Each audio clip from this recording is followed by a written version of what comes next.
Hello and welcome to the Video Game Book Club. I'm Savvy. I'm Elise. And we're reading another Halo novel. It's been a while. It's only our second one, though, so another is just... I know. We should probably read more because there's a billion. And we're reading them in really weird order. So, okay, here's what happened. I want to explain myself here. So I went to Barnes & Noble and I saw this book and I knew it was about Guilty Spark because somebody told me about the Halo novels one time. And I was like, oh, he's my favorite character. So I bought it immediately, not knowing that it's actually like the third book in a series. I would say it's the fifth book overall about Guilty Spark. In the story arc, yeah. But it's the third in an arc. Because there's like the Ace of Spades 7 Halo books arc. And so I didn't know that. And so I bought this because it was the one that came out. It came out in like 2021, I think. So I messaged you and I was like, should we start at the beginning of this series? And you were like, I already started this book. Yeah, we said after our last video, you're like, we're reading this book. Because we have 2 Halo books to choose from in our stack of books. Yeah. And you're like, I want to read this one. I said, okay. So I already got like 100 pages in. And then Savvy's like, let's start from the beginning. I'm like, I'm not going to remember anything that I read before. And I'm already 100 pages in. So once I'm in it, I'm in it. And I know nothing about Halo. So this was an interesting read. So this is a sequel to Halo Renegades, which is a sequel to Smoke and Shadows, which is a soft sequel to Primordium. I put basically do more research because there's like a billion Guilty Spark book and I only knew about this one. Well, the cover's kind of cool too. I could see it. Yeah, actually, it's kind of Tomb Raider-esque. To be honest, it wasn't that as far as maybe like the 5th to 3rd book in a series.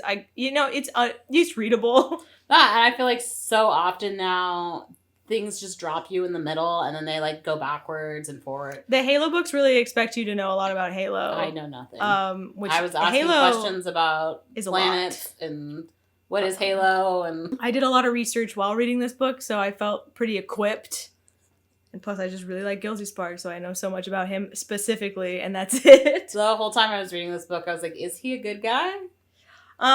Questionable.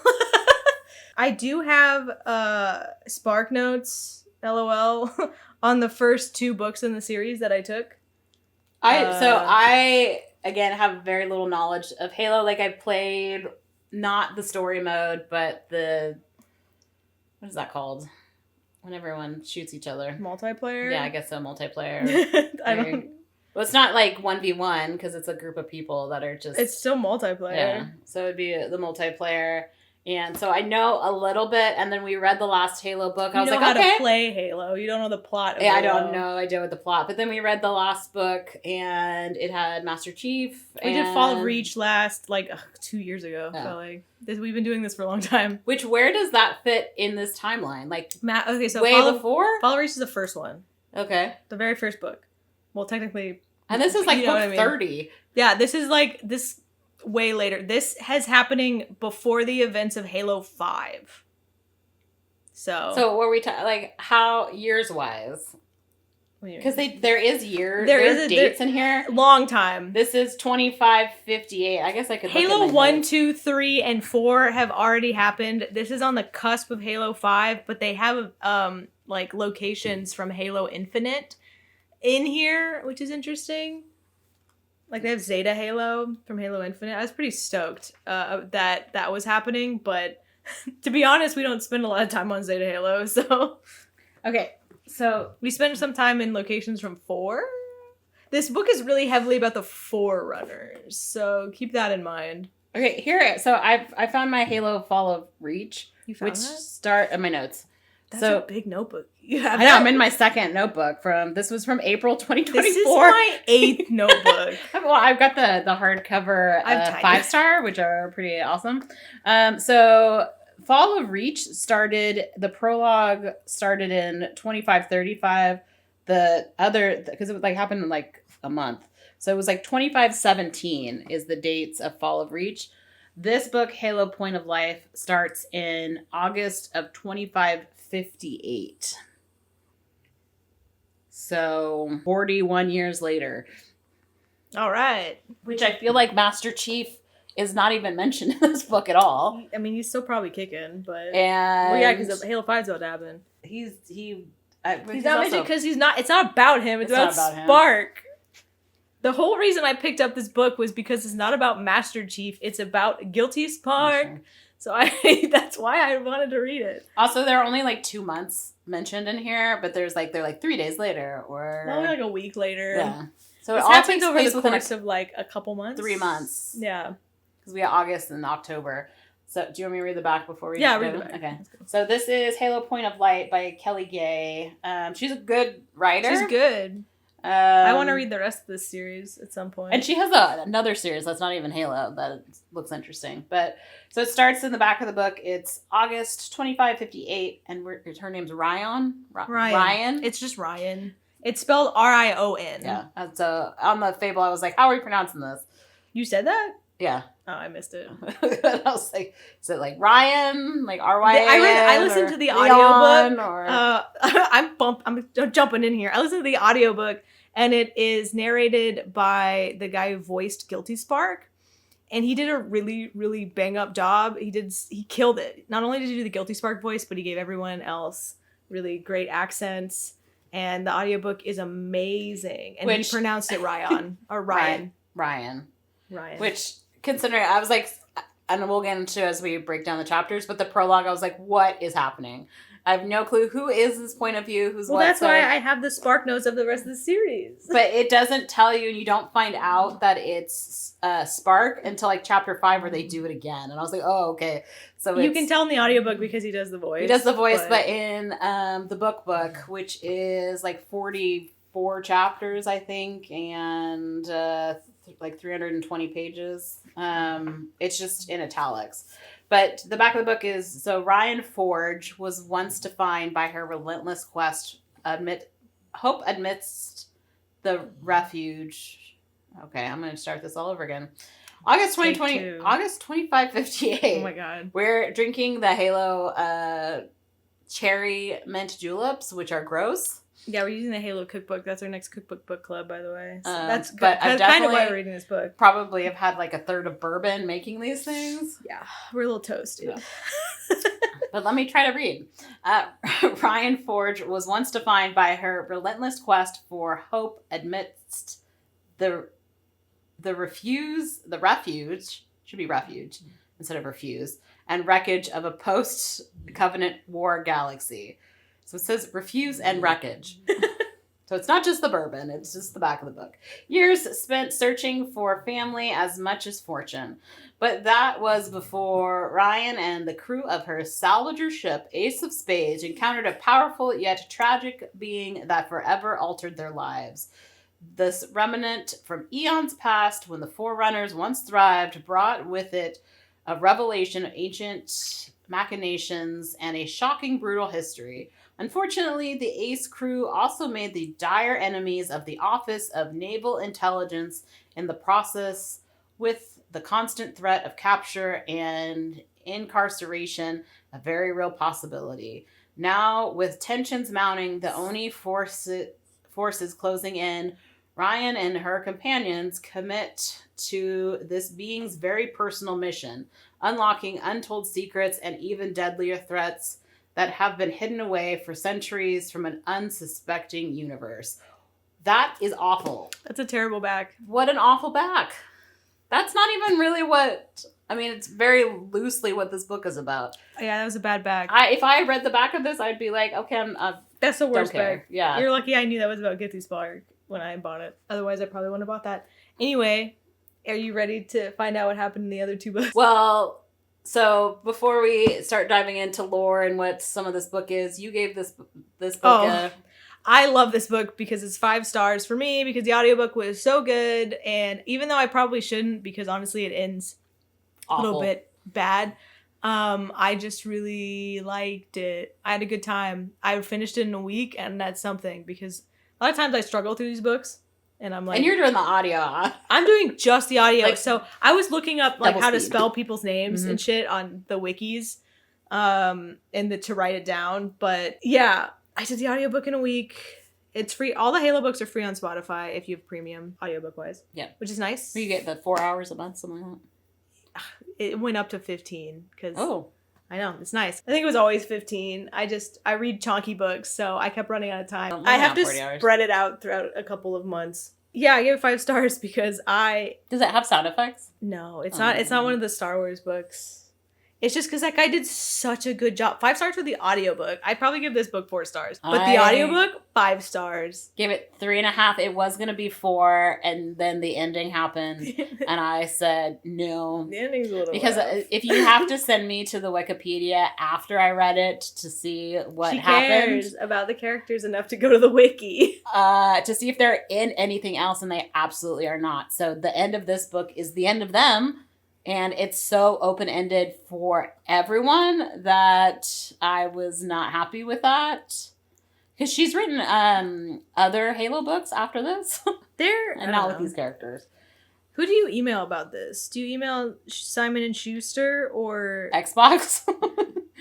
You mean the ending? Or yeah. the who would I email to continue the rest of this series? You probably email Kelly and be like, hey, girl. I don't think she has the power to do that, to be honest. What happened to your character? Just like CC her on it. I think they're her characters, right? Except for Guilty Spark. Because they're not in anything else. Does she have rights to these characters? Well, so Xbox owns the IP. Yeah. Right? Or whoever. Who I think Xbox would own these characters. Because they're in the universe? Xbox 343 Industries, yeah.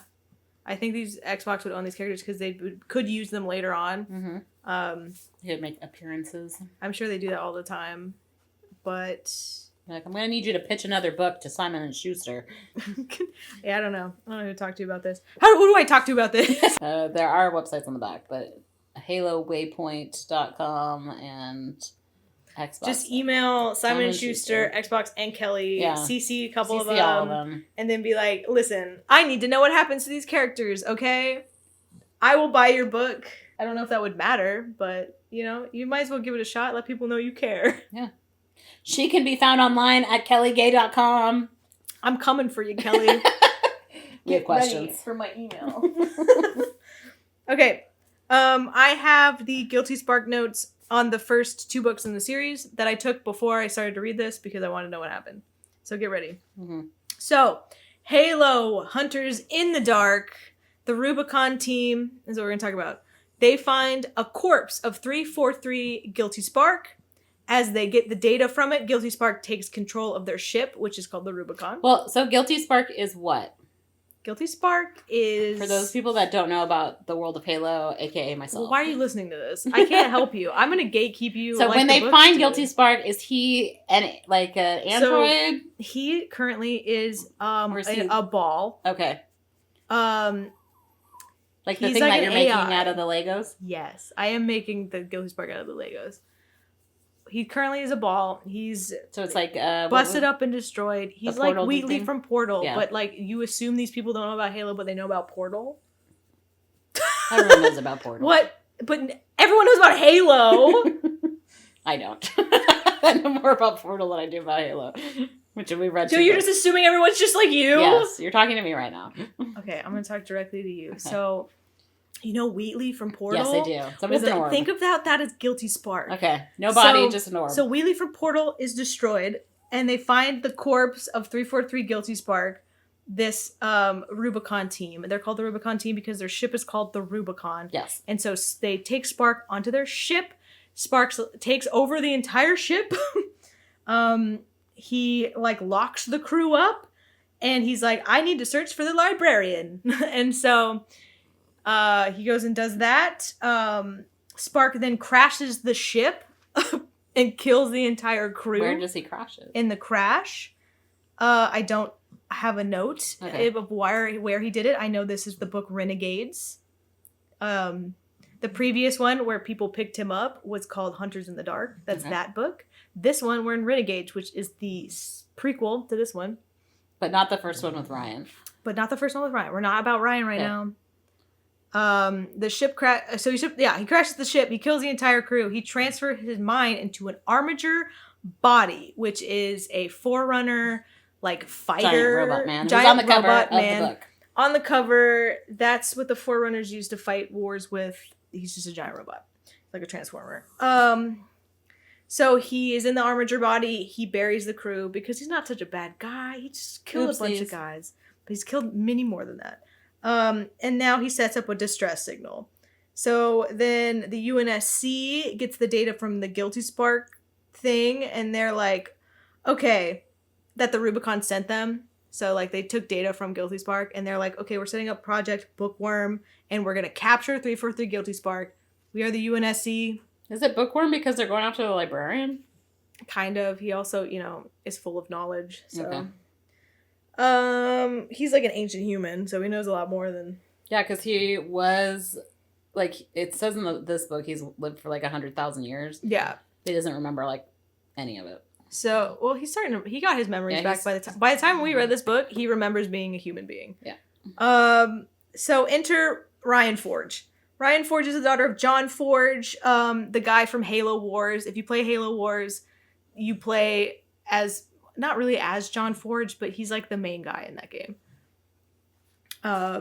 He blew up and died near a, what are those safe cities called? Those safe planets. I forgot what those are called.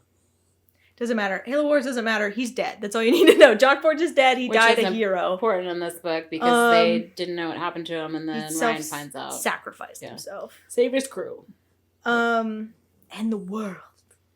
She's a scavenger, and she's the captain of the Ace of Spades ship. Rion is trying to find out what happened to her father. She finds a clue while scavenging, and she's like, I'm going to pursue this. They get contacted by an AI called Little Bit. It's important. Which, to be honest, was my favorite character. Little Bit's adorable. Keep it a little bit in mind. Little Bit finds out that one of Rion's crew is a spy for Oni, which is the Office of Naval Intelligence. Yes. So now she not only wants to find her dad, but also she's like, I gotta get revenge for having a spy on my team because it caused one of her teammates to get injured. They talk about this commander, which is the elites, Gek from Spartan Ops, injuring one of her teammates. I think it's her like boyfriend at the time. Oh yeah, it was her first mate and boyfriend. Yeah. So this guy named Gek really fucked him up, and she's really mad about it. Rion and the crew get on Gek's ship during an auction, and they take his data. Rion gets then taken by Oni a little bit, and almost all the data is taken except for the one telling about the salvage on the planet where Guilty Spark is. So she steals the data from this Sangheili ship. Oni takes all of it, and she's like, well, I still have a data pad that I stole from the ship, and it tells me where some salvage is, so let's go there. And there's the Guilty Spark. They meet Spark. They allow him on board the ship. The Oni show up, so they light jump out of there. Spark wants to go to Earth to find the librarian. Rion is cool with that. She's like, I want my stuff back. It was on Earth. Oni took it. I'm down to go to Earth with you. They upgrade the ship with Forerunner seeds via Spark because he is Forerunner technology. So her ship is pretty dope now. Rion sets up a meeting with Oni to exchange her current salvage for her stuff back. She gets her stuff back, but then the Gek, the Sangheili guy, comes and attacks. The current salvage was fake, and it was used to shut down the Oni facility so that she could sneak back on Earth with Spark without Oni knowing about it. So this was like a setup. Uno reverse. Spark finally tells Rion what happened to her dad because he knows everything. Oni and Spartan Force show up. Spark leaves Rion and her crew to fight them. Because they're in Africa right now. This is like an African... Africa is important. It's like an Oni base in Africa. So, yeah. Because that's where so they Sparks meet the librarian. Needs to go figure out the librarian thing, and Rion and her crew has to fight these Spartan Force and Oni on their own. He almost like abandons them at some point, but he's like, oh, I changed my mind. So he meets the librarian, and who tells him to forget his old friends. 12 words. Forget your old friends. The Ace of Spades crew is your new friends. Oh. Or you can just say fuck them and come with me anyway. And he was like, no, that's mean. I'm gonna pick friendship. And then she's like, great, here's a key. And then she tells him like 12 words in that, right? Yeah. It like has to do with his purpose. She says, find what's missing, fix the path, what my kind turned wrong, turn right, or whatever. So he's like, I'm gonna pick friendship. He's given a key. He returns to help the Ace of Spades crew and helps them escape. Spark, what are you doing? Okay, whatever.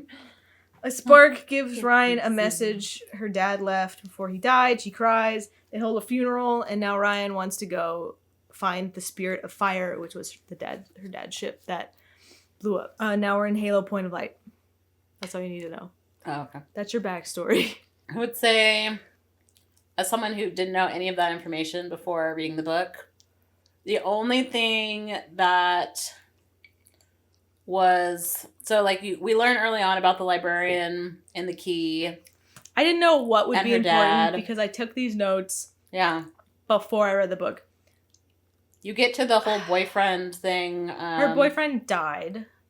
That comes up, like, at the end of the book. You need to know that. And she picked up another salvager along the way called Rom, and he's going to be really important.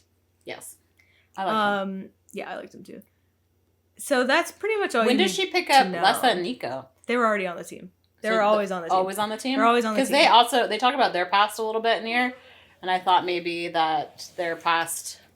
Because for Nico, it's important. For Lessa, not so much their siblings, but... yeah, they were always on the crew. She has kind of a small crew now. She has, like, 2 of her original crewmates and then this random elder salvager guy she picked up.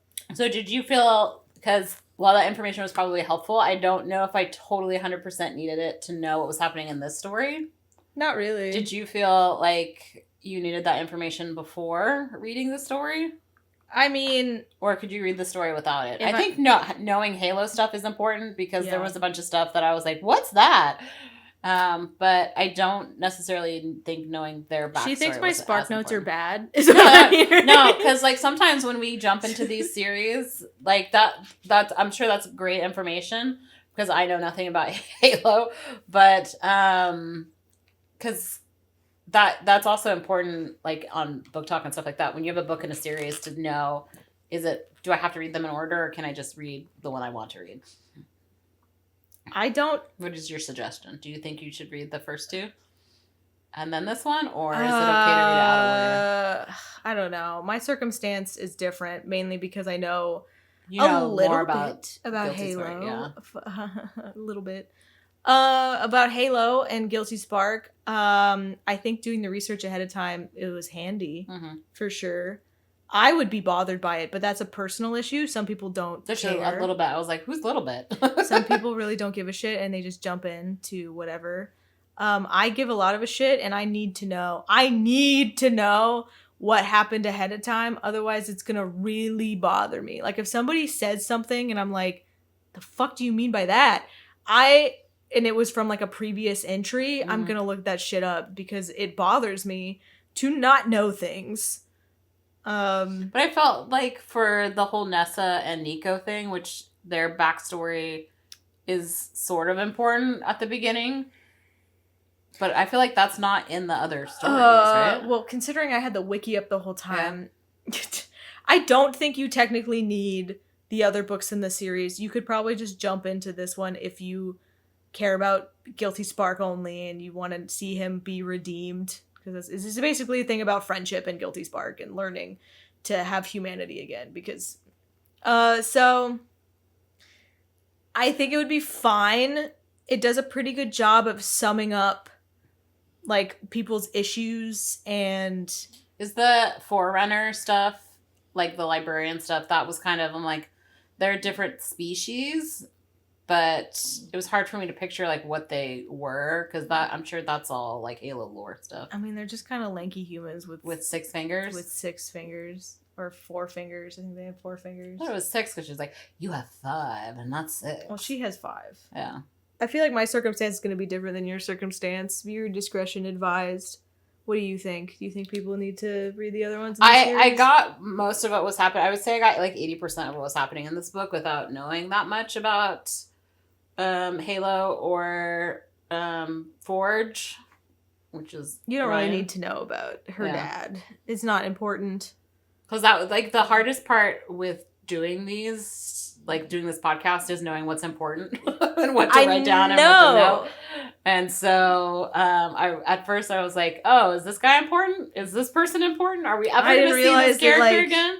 Her mom is in the beginning of the book, and then she like thinks about her occasionally, like in 3 different spots. Well, her mom's whole thing does come up later. Yeah. In the fact that basically betrayed her. I feel like she thinks about her and her situation differently. It's about redemption. This book is about like redemption or like forgiving and stuff like that, you know, garbage, stuff like that. So growth as a person, forgiveness a lot of the time. Yeah. This book has a lot of like life lessons in it that it's trying to teach you on top of also being a Halo book. It did also left me with a bunch of questions, but it sounds like you also had a bunch of questions near the end. Some of the information. It felt weird at the end because it felt like there should have been more book. Yes. But there wasn't any more book, and it just kind of ended, and I was like, well, that's not great. Because even there'll be something about like earthquakes and tremors and things like that. Well, that's the thing about Halo 5. The Halo 5 thing. This is before Halo 5. Yeah. So, It sounds like those are answered later, though. I don't know. They're probably not. Maybe not. I don't know. We'll find out. If you know, let us know. I played Halo 5 once, and okay. I don't remember anything really about it. Other than there's Guardian AIs and because Halo 5 Guardians. Yeah. And you meet the Arbiter again. And that's all I knew about Halo 5 when I played it. I would love to go back and play it, but sadly, you can't play unless you have an Xbox because it's not on a PC. So, Okay. Halo Point of Light. Let's get into this book. All right. It starts with the prologue, and the first sentences are, find what's missing, fix the path, right what my kind turned wrong. What does a Guilty Spark sound like? Your typical like... Is it like a robot voice? Or has he got like a deep Spark voice? POV. She remembers getting the key from the librarian. She said, find what's missing, fix the path, fix what my kind has turned wrong. Right. That's what he sounds like. Okay. That could be annoying. Yeah, well, yeah, and then he sings and hums all the time. It's very cute. I'm a big fan. I'm a big fan. That to me, that's what Little Bit sounds like. But in my brain, Guilty Spark, because at first I didn't know the prologue, like who was talking at all, what point of view, and what actually was happening. And then later in my mind, Guilty Spark sounds like has like the deeper robot voice. Yeah, Dave. Hello, Dave. No, he has a higher pitched voice. Oh, and she has, before even the prologue starts, the dedication says, hello again, Reclaimer. Reclaimer. Which I don't know. Savvy just let me know that that's us. That's us. We're Reclaimers. I was like, okay, sure, why not? That's humans. So he kind of goes into his backstory. Mm-hmm. He's an ancient human who was shoved into a robot so he could monitor the Halo array in case the flood comes back. His memories are back. He does remember being, I say Chalkus. However, that's not how it's called because in the audiobook he said something else, but I'm just going to keep saying that because I'm kind of stuck in my ways. Spelled too. It reminded me of like chakras. Like Chakras. Chalkus. His memories are back. He's in an armature body, and he's on the Ace of Spades, and that's all really that you find out. So they get a key and those words 6 months ago from the librarian. Our old friends and enemies are gone. No one is left to share the same some of the past. So it's like up to him. Back then I was Chalkus, I was human, and then he became 343 Guilty Spark. And then he's on a crew with human salvagers and on a hybrid starship. Yes. So that's what I gleaned from that, because on Fable I was like, the fuck is happening? That's funny. It's like, once again, we just dive into something that I have no clue what's happening. Anytime me and my husband talk about Guilty Spark, we kind of accidentally go into his cadence. And I think the cadence of the robot. Guilty Spark. It's like the lady that does the audiobook for was it Assistant to the Villain? Oh, I hate that. I had to look up if she was AI or not because she has that cadence, and it drove me insane. So much so that I will not go to the second book. So I'm sure I didn't even like the book. I didn't finish the book, so. No, that cadence was annoying. So, chapter 1, Rion is going to 3 planet weeks earlier. Sonata to see her mom, Leanne, Laine. She's going to go see her mom. Lainey? Basically, just to tell her that her dad's dead is what she wanted to do. She wants a reaction from her mom, and she doesn't get the reaction that she wants. She also has a bounty on her head. Yeah. That's important. She's wanted by Oni because she stole 343 Guilty Spark, And an they AI want- robot named Spark. 343 Guilty Spark. Chapter 2, Rion meets with her mom, who's gone full farmer. Her mom does not seem happy to see her at all. They haven't spoken in 12 years. Rion wanted to tell her mom that dad died, and her mom doesn't give a shit. Well, it's not that she doesn't give a shit. It's that she just assumes that he's dead because he keeps leaving her. And she's like, he left for the last time. He didn't tell me anything. She's like, yeah, I've just thought he was dead this whole time. Rion wanted, she was about to fight her mom, but then her half-brother comes in and says like, hey, what's up? He's 16 and this is 2/10 of a situation for him, so he leaves. How? So they haven't spoken in 12 years, but he's 16?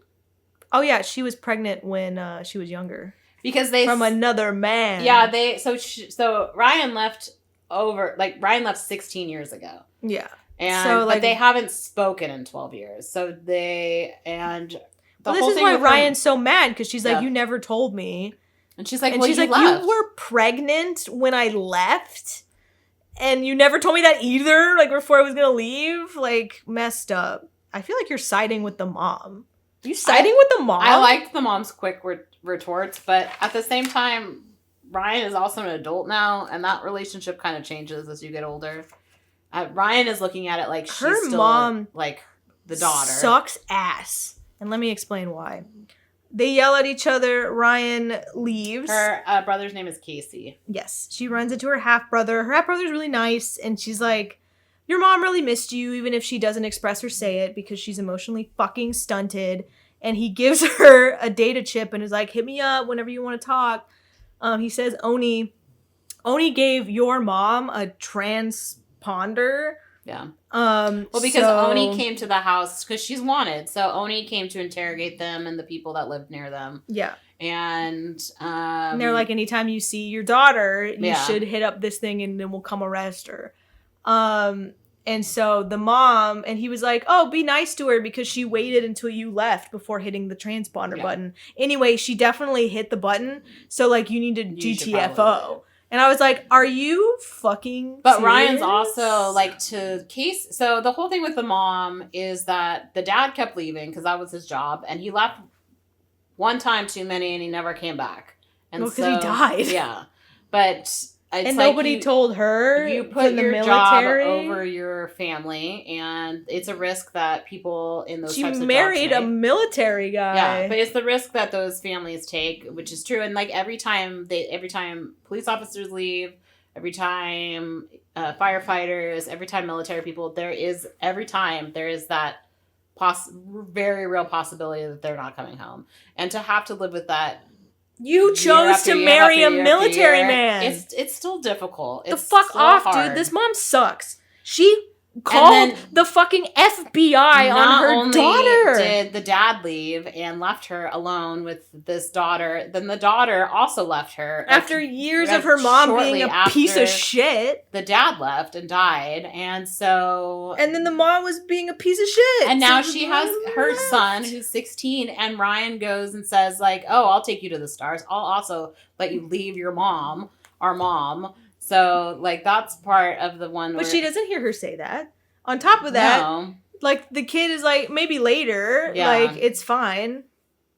Also, the guy's 16. He's still a kid. Same age that Rion left, though. And to have Rion show up in her life again just to potentially take her other son away. Died. And she didn't come there to take the son away. She came there to be like, I found out that dad actually died. And she was like... I know your dad is dead. Like, the dad, of course. But why didn't you say that to fucking Rion, who was trying to search for him this whole fucking time? She didn't say anything to Rion. They all knew that he was dead. Rion just wanted to know how he died. And so she knew that he died because he sacrificed himself for his crew. The mom totally changed her life because as she shows up on the planet, she's like, my mom would never live like a farmer. That's not who she is. And so she has totally changed her life and is now living in this really, really simple life where she's a farmer raising this like 16-year-old kid by herself. She doesn't have a husband. I don't know. Maybe she does. There was no like evidence and stuff of from the one chapter we read about it. I guess not. True, yeah. We don't know anything about that, other than she had a kid with some other guy, because she just assumed that John Forge was dead, and then like when. But also, she keeps bringing up the fact that she has like, and she's insensitive to her daughter, who's obviously really fucking upset that her dad died and wanted to share this with her. 16 years ago. Then why would she show up? She wanted to share this moment with her mom, and then her mom was being a dick. She was like, hey, Mom, I came back after a bunch of years just to let you know that I learned about what happened to Dad. I want to tell you what happened to Dad. And her mom was like, I don't give a shit about what happened to your dad. Mom was like, I already assumed that. Yeah, but she wanted to tell her why it happened. Like, he died a hero. He died saving the world. He died saving his crew. It was like a big deal. Like, you should be proud of him. And she already wrote off the dad. She's already like, fuck John Forge. I don't give a single shit. And she's like, I love my dad still. And she's like, well, I don't care. And it's like, that's rude and terrible. And like, I don't blame Rion for, about to get fucking fisticuffs on your mom. It's like, for me, you can't expect other people to have the reactions that you want them to have. Like, to be upset that someone else doesn't have the reaction that you were expecting is... I think she was just upset that her mom was so callous about it. And her mom didn't obviously give a shit about Ryan's feelings. Well, she also hasn't... Has the mom ever tried to reach out to Rion in this time? That was the whole conversation of that, where it's like Rion was like, you didn't tell me you were pregnant, and she's like, you left us here, like you didn't also check in. So if you wanted to know what my life was like, but she didn't talk to her. She left at 16, yeah, and she was still talking to her because she hasn't talked to her in 12 years, yeah, right? Oh, she's like Ryan's like 32. 32? I think she left when she was 16. It's what the wiki said, I think. Or they bring it up in it. She's like 32? That would be, 16 years from being 16. Because she left when she was like 16. Okay, so she never talked to her even after that? She said she hasn't talked to her in 12 years. But even the 4 years in between... Where they were talking? She just like... But they weren't like... I'm going to say she's 32. Talking. Like, it's just like they had communications. So she was 16. So she hasn't talked to her since she left when she was 16, which makes a lot of sense. But... I don't know. I still think I would have told my daughter who's about to leave that I'm pregnant. Unless I don't give a fuck about her leaving. You also... Sounds like Leanne... What's her name? Leanne? Lane doesn't give a fuck about her daughter leaving. She's like, whatever. Memories of my husband who I hate, John Forge. Because I got into this... I married a Marine guy. Yeah. And now he's dead. And I don't give a fuck. And my daughter from him, I don't give a fuck that she leaves. I'm starting a whole new life as a farmer with my son... Casey, and it doesn't matter to me. And then she shows up and you're like, who the fuck? This is my past life. I don't give a shit about you or your dead dad, and fuck off. I'm calling the fucking FBI on your ass. But when you leave, because she gave her some time. I'm a little bit nice. I'm going to let you leave before I call the FBI on your ass. The FBI on your own daughter. Even Casey knew that. He's like, please give mom grace because she just called the FBI on your ass. If my mom called the FBI on my ass, I would never also talk to her again. The fact that Rion at the end of this book is like, I should try to reconnect with my mom. I'm like, girl. I didn't see that as her reconnecting. I think I saw her looking at her mom in a different light. Yeah. But I didn't get that she wanted to reconnect. Bitch. But yeah, you and I are not going to agree on this. So nope, we're not. Let's move on to it. So, Chapter 3 is her mom 100% used the transponder, and the Oni guys watched Rion leave, and then they shot at her. So Kerman Lowell was warned by an alarm. He wakes up and he's like, oh, that alarm. That special alarm. So he targets the mongoose, which is her ride, and it's a tracking device that they shoot at her. Yeah, so she's getting tracked. She thought they were shooting at her. It's a tracking device. I don't think she even, realized it, did she? I thought she did. Chapter 4, some guy named Nico is meeting with the Ace of Spades. They are in Bungalow 14 blackmailed. at Lapis Bay Resort in Emerald Cove at Alpha something. He's getting blackmailed by somebody from his old guild. They want him to Ilaria. get... He left without saying goodbye. Capacitors? Yeah, so he takes a job from Bex to get tech. Bank of mid-size slip space capacitors, and he has 1 month to do it.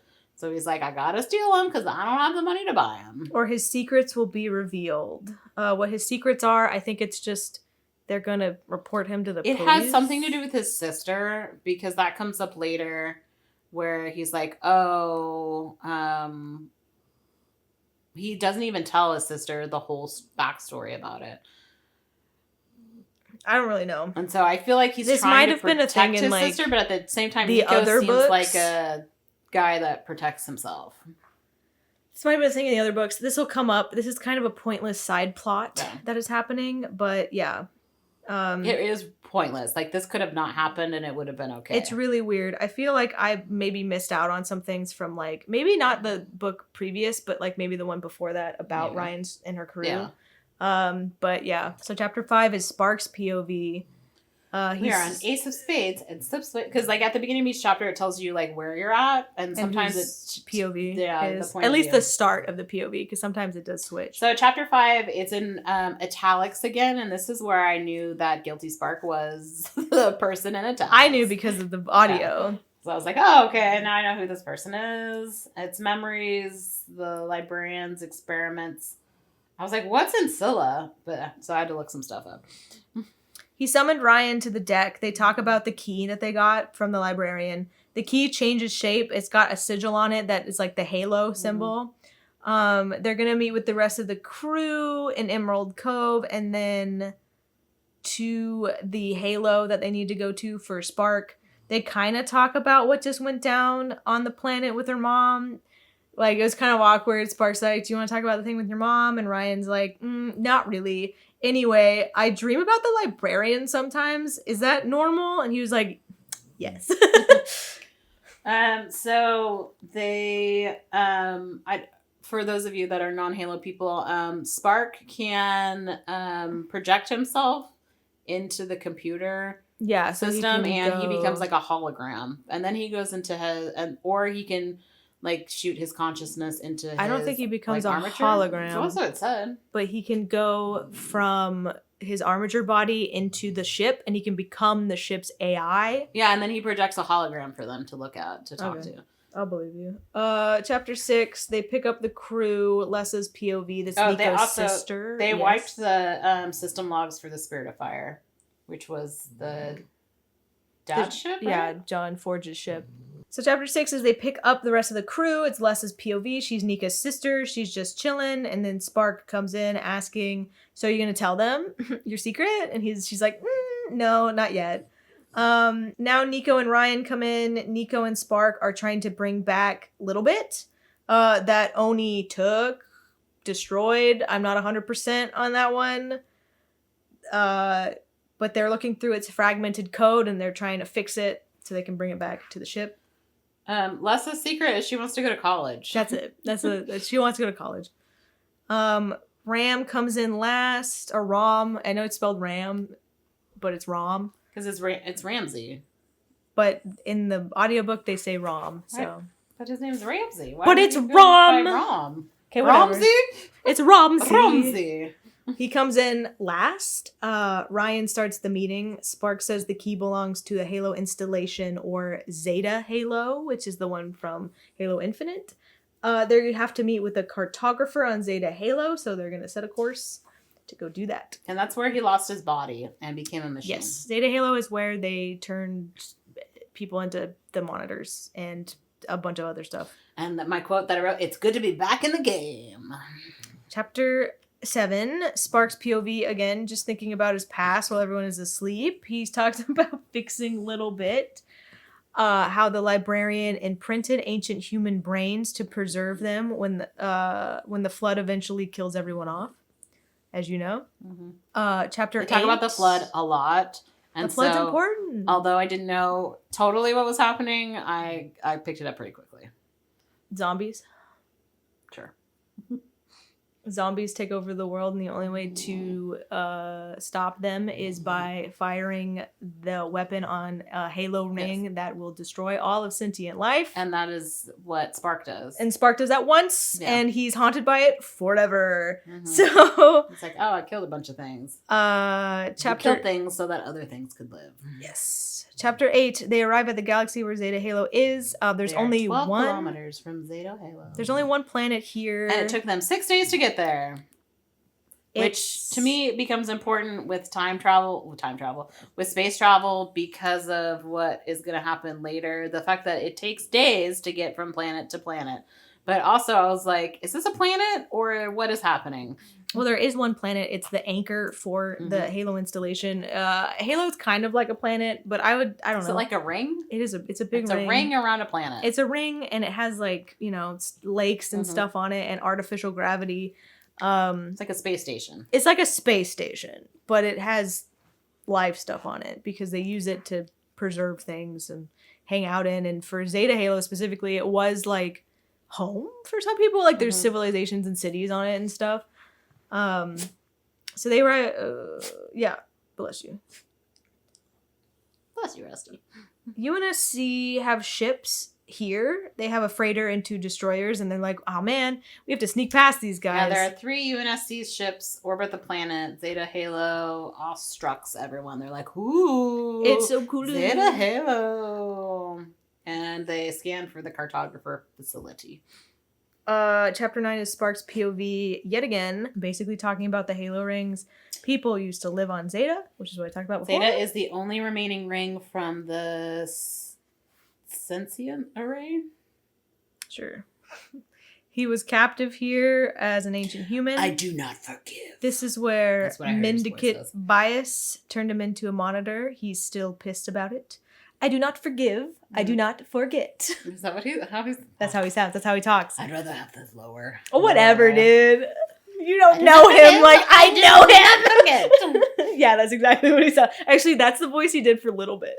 Yeah, that's to me, that is Little Bit. That is Little Bit. There are 3,416 humans on the ring. Spark shows them where they should go to get to the Halo. In and under. They need to fly into it. There are humans on the ring, military and scientists.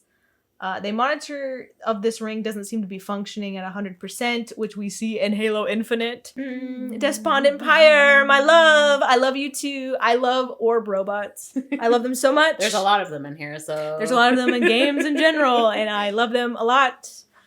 So I was excited in Halo Infinite to see another monitor. I was sad that I had to kill another monitor multiple times.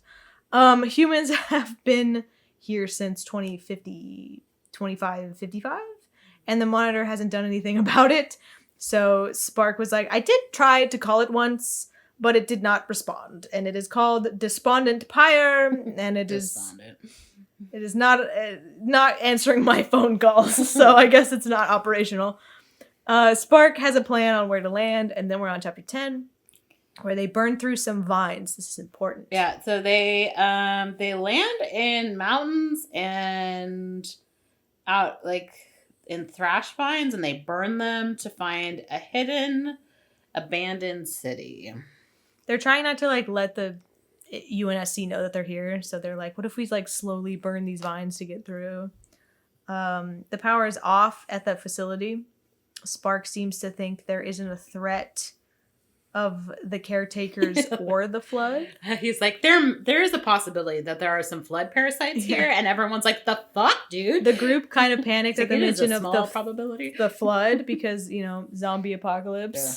So they're like, we heard about the flood, but we don't really want to deal with that. And he's like, don't worry about it. And they're like, we trust you enough. It is a possibility, but it is a small possibility.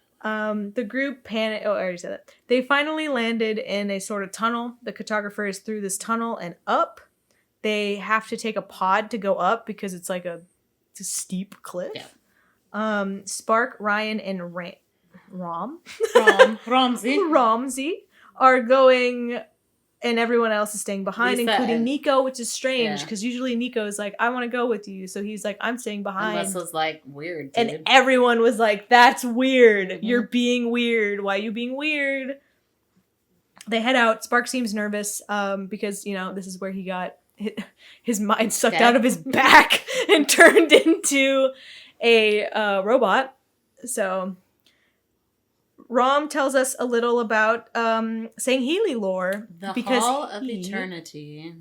his entire crew was tortured by them and died except for him. Mhm. So he knows a little bit about their lore because when he was being tortured, they kept calling them little bitches who Yeah. would never make It's it. like a whole Valhalla thing where it was like, your name will not echo through eternity. They're like a warrior species. You know them. And so that every time they tortured him and his crew, they're like, your name will not be remembered. It will not be said in the Hall of Eternity. So I thought this part was really sweet. This part was so sweet. Where Spark decides to say, what's the name of your crew? And they say the name of his crew Out loud in the this hallway. hall so that they would be remembered. But we don't hear any of the names. No, they just say them. It's It's like, fine. how sweet. And yet, still forgotten. Well, they're fake people, so it Names doesn't are hard really- to come up with It doesn't sometimes really in matter. writing. Well, especially for these weird sci-fi names Yeah. like Ryan and Rom. Rom. Fuck. It's spelled R-A-M. Yeah. So- It's Ram for me. Because it was Ramsey. But how he said Rom in the audiobook, I'm going to go between Does he have a them. British accent, that one? Is that Ramsey? No, they gave him like an Australian accent. He's got, it's kind of similar with the... Yeah, he's rough and grumble. And Rom. All right. was it an Australian accent? They gave him a weird accent. Maybe he's from South Africa. He's got like the... No. It's like kind of Australian, but it's this... It's the different S's. I don't know. They gave him a really gruff voiced Mm. accent. He does seem like a gruff man. Yeah. Anyway, enough about him. Very like Hispanic name though, so unless they're Ramses? Egyptians.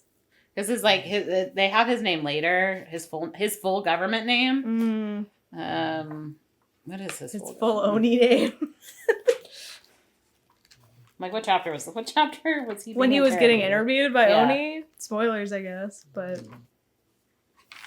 I do like that chapter because it was interesting. It was very different than all the other because chapters. it was like it was a report. Like you Mhm. were reading a report of them Ramsey interviewing. Chalva. Oh, Chalva. Interesting. Mm-hmm. That's chapter 33. We'll get there.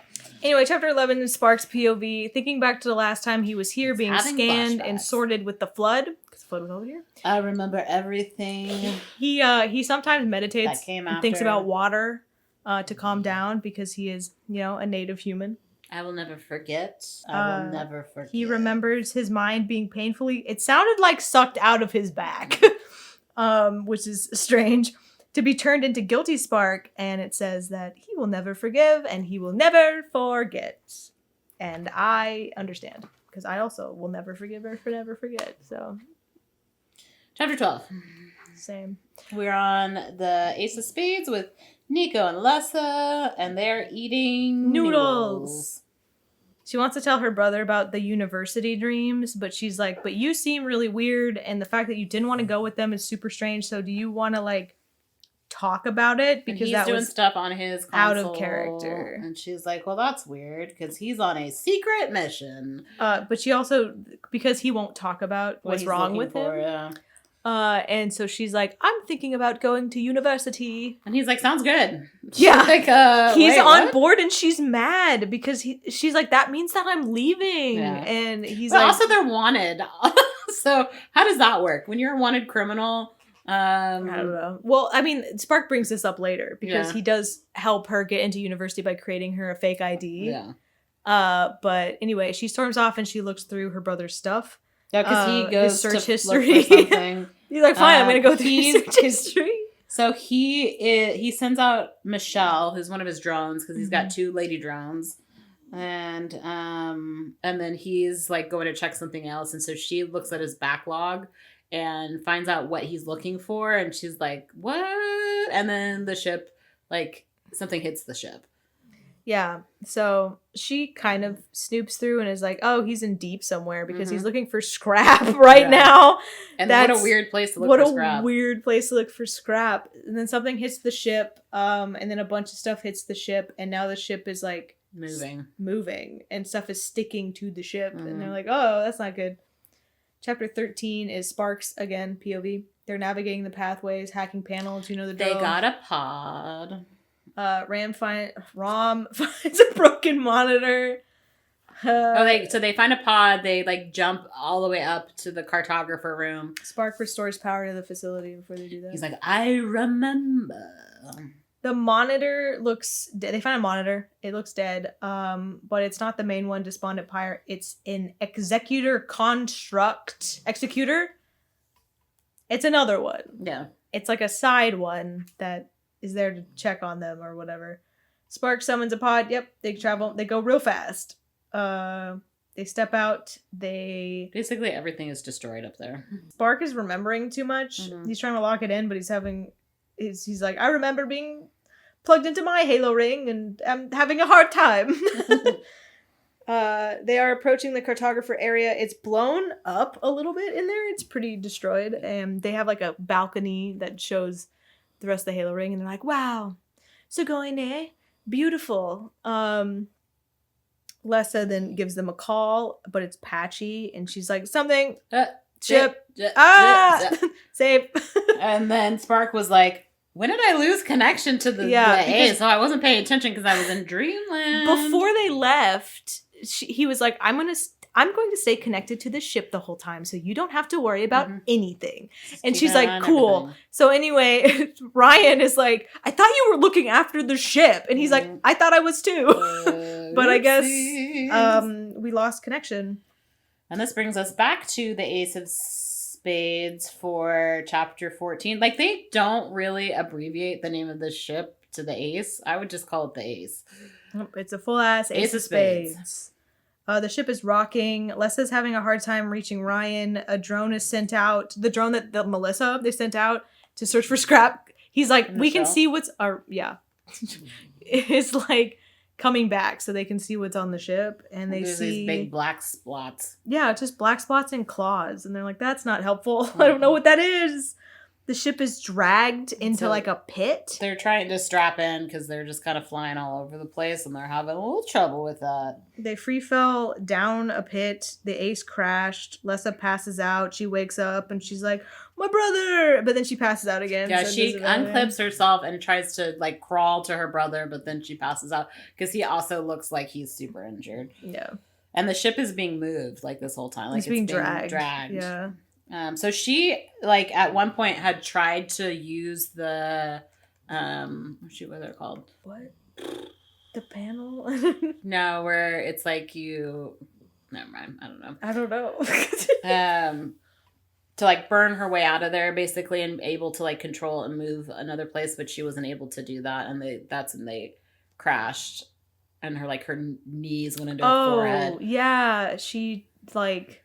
The burners. She tried to use the burners, and that actually kind of helps them. They were able to like navigate where they were destroy going. the ship because as they were free falling, she used the burners so that the ship wouldn't like to be destroyed on impact. Basically, when it fell down the hole, and then her knees like went into her face. Yeah, so she's fucked up.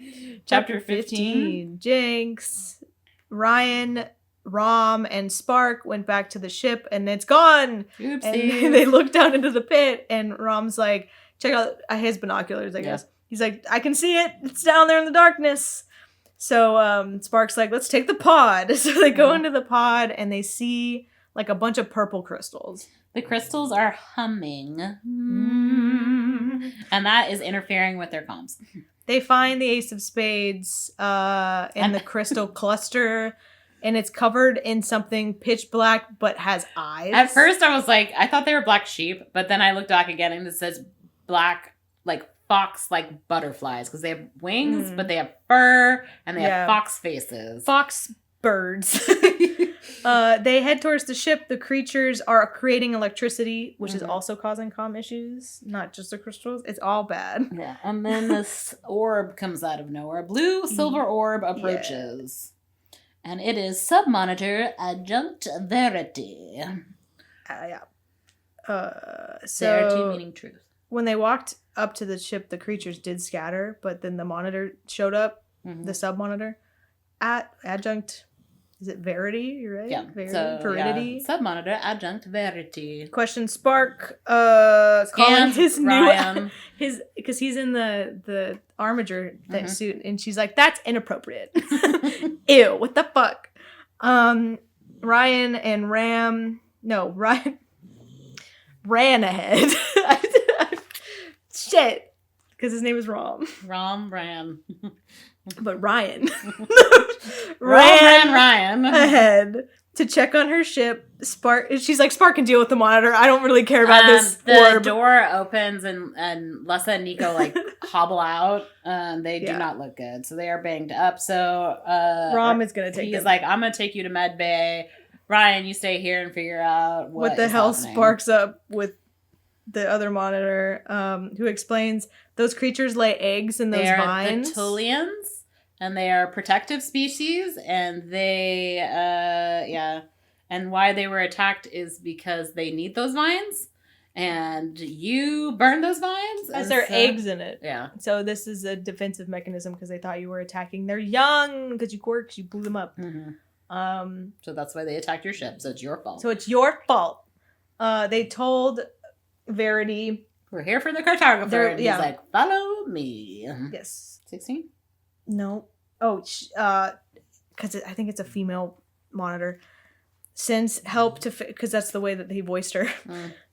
Sent help to fix the ship because they're gonna send. This is odd to guardians. me because this made me think of it later. So the monitor, it sends like nanobites basically. No, they're like flying like drones. Okay.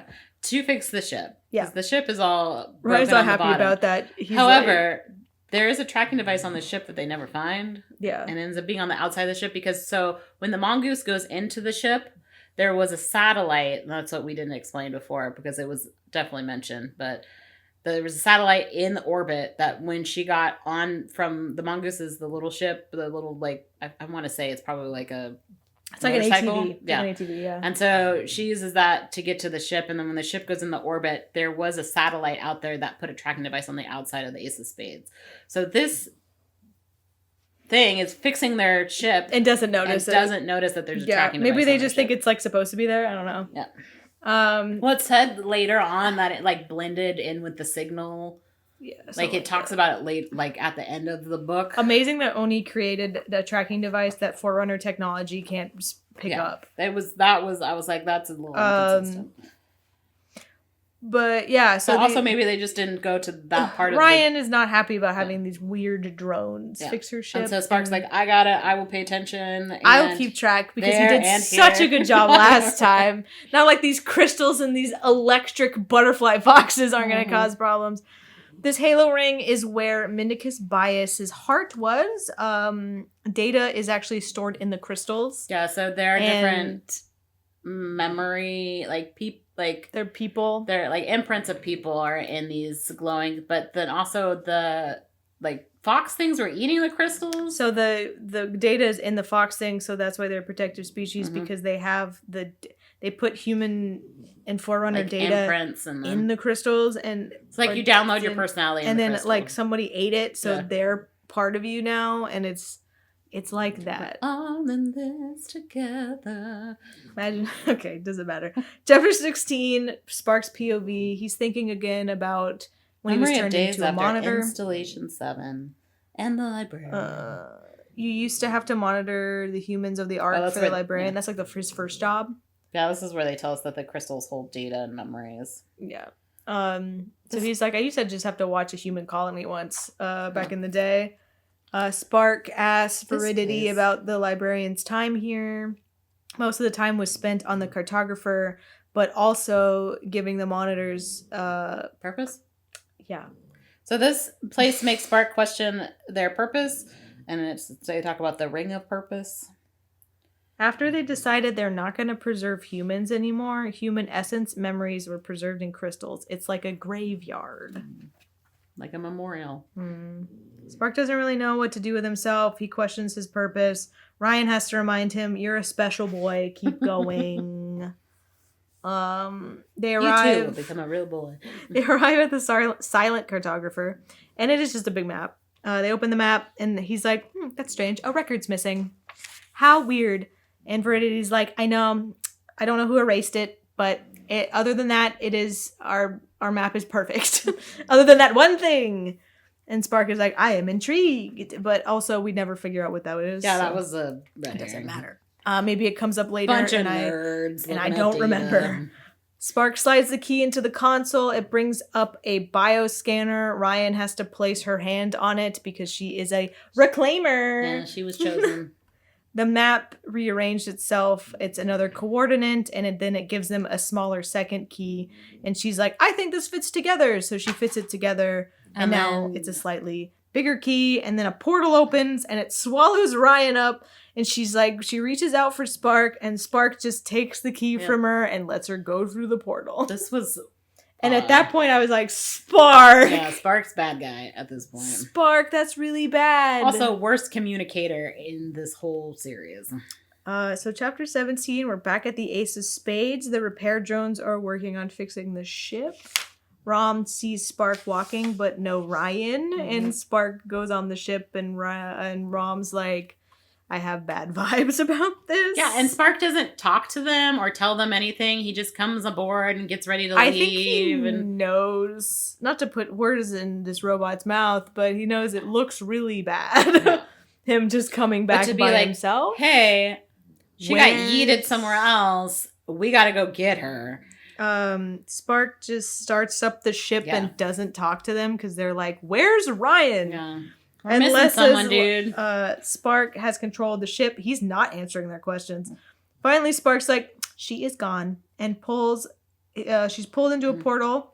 They're like, well, and I think she's in the next location, but I don't really know. And Lesa's really big on like, we can't leave her behind. We got to scan to make sure she's not here. And he's like, that's a waste of time. And this is where I'm like, okay, she could be anywhere, and they don't tell us how long it takes to get to the next location. Yeah.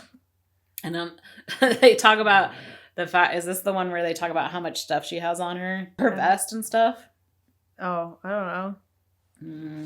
I didn't write that down, so I don't know when that happens. That might be another one. But so they have a new locale to go to, and I'm like, how long will they be separated? Because it takes days, if not weeks, to get to places. Spark also doesn't really know where that portal ends up. He's assuming that it's the next location in the coordinates, which, is fair, but he doesn't know. And also, he does explain later that he was like, I didn't have enough time to grab you and the key would have led me to you, so I picked the key. Yeah. And I was like, I don't know. I don't know about that either. I think he was like, oh, this is because his whole thing is this is his purpose is to in the previous find out what book, happens. He had a similar moment, from what I've learned from my Spark notes, where he was just going to like close a light bridge and leave them to fight Oni and the Spartans alone, and then just go off on his own. And he thought about doing that, but then he didn't. So bad guy. He's complicated. He's a complicated little robot. Lessa tells everyone that Nick's salvaging stuff. She's like, it's his fault. Yeah, Lessa's pissed about losing Rion, so she's like, this is all your fault, Nico, for salvaging because you were blackmailed. But she doesn't know about the blackmail. She just thinks he's like trying to do stuff. Oh, okay. Since deploying the drone caused the creatures to attack the ship. Yeah. Spark says we need to It doesn't tell them at all about it neither Spark nor Ram were like, it's not your fault. They just let them think that it was their fault that the ship got attacked because they put out the drone. They're all on edge right now. They're all pretty pissed off. Spark's like, we need to go to New Carthage. That's where the coordinates are. Ram is like, I'm taking charge. People are not happy about this, but he's like, do you want to? That's what I thought. So then they leave Zeta Halo. And when we arrive in New Carthage, I was like, of course, that's what it's called. And I will talk about it when we get there. Okay. Ryan's POV is in chapter 18. Mm-hmm. She's having a bad time when she's going through the portal. Yeah. She is not feeling great about it. She's walking barefoot with the librarian in a garden. And the librarian, this is the worst part of the book, in my opinion. This was weird. This librarian talks a fucking lot about her life. Mm-hmm. And this, I was like not fully sure what they were. And so I was like, okay, they're different species. I get that because she talks about the 5-finger thing here. But it really reminded me of Greek mythology of like before the Titans, there were these like entities of like day and night and like all that kind of stuff like that don't really take form, right? Like rumor and things like that. That's what that kind of whole goes thing off reminded me about of. like what she learned in her life Yeah. and stuff, and like I don't care. Chapter 19, we're back on the Ace of Spades. Yeah, well, Harmony is her mentor, and she's said, I woke up drowning, and I've been fighting for life ever since. It's the very end of that chapter. So that's why I was like, I don't know what these people look like. I don't know what species Did you not look up the librarian and what she looked like? I did not. What? No. You looked up all this stuff, you didn't look up what she looks like? No, I didn't want to taint my experience. Taint? How would you taint your experience? I like the cover of the book sometimes. She just looks like this. She just looks like a person? She looks like a person with a weird nose and weird eyes. Oh. She looks more human. She's like Voldemort. Because she got the nose slits? Yeah. Like reptilian. She's a more human-looking Forerunner. What are Forerunners supposed to look like? Oh, I don't know. They pretty much look like that. I guess they have 6 fingers and... So they're like reptiles. Look like little lizard people. They're the least lizard-looking people out of most of the aliens in this game. Mm. Because look at what the Sangheili look like. Let's see if they can get out of their armor for a second. That looks almost like the crocodile guy. Ooh. They got the weird jaw things going on. Yeah. Gross. Are we on chapter 19? We're chatting in the lounge. We're on the slip space to New Carthage. Bark says Ryan's probably safe. She's in a magic alien bubble. She has a vest that they always wear. It's got a couple days supplies. And so it talks about the things that are in her vest. She's got like the water tablets and the food. And so she's got a couple days of supplies. So as long as they can get to her in a couple days, it should be okay. But they're going to New Carthage, which is where they have the coordinates to. Mm-hmm. They have the Hannibal Weapon System HQ on it. They're pretty sure that that's where the coordinates lead. Do you know about Hannibal and New Carthage? No. I mean, I know it's a place in Halo 4. Would you like a history lesson? Sure. Hannibal was a TV show. Okay. That's Hannibal the Cannibal. Hannibal, the real person, was a real person back in the day. He was from Carthage, which is in Libya, or was in Libya. He decided to go against the Romans, and so he leaves Libya with a bunch of elephants and goes up through Spain, takes his elephants all the way through Spain down to Italy, where the Romans are.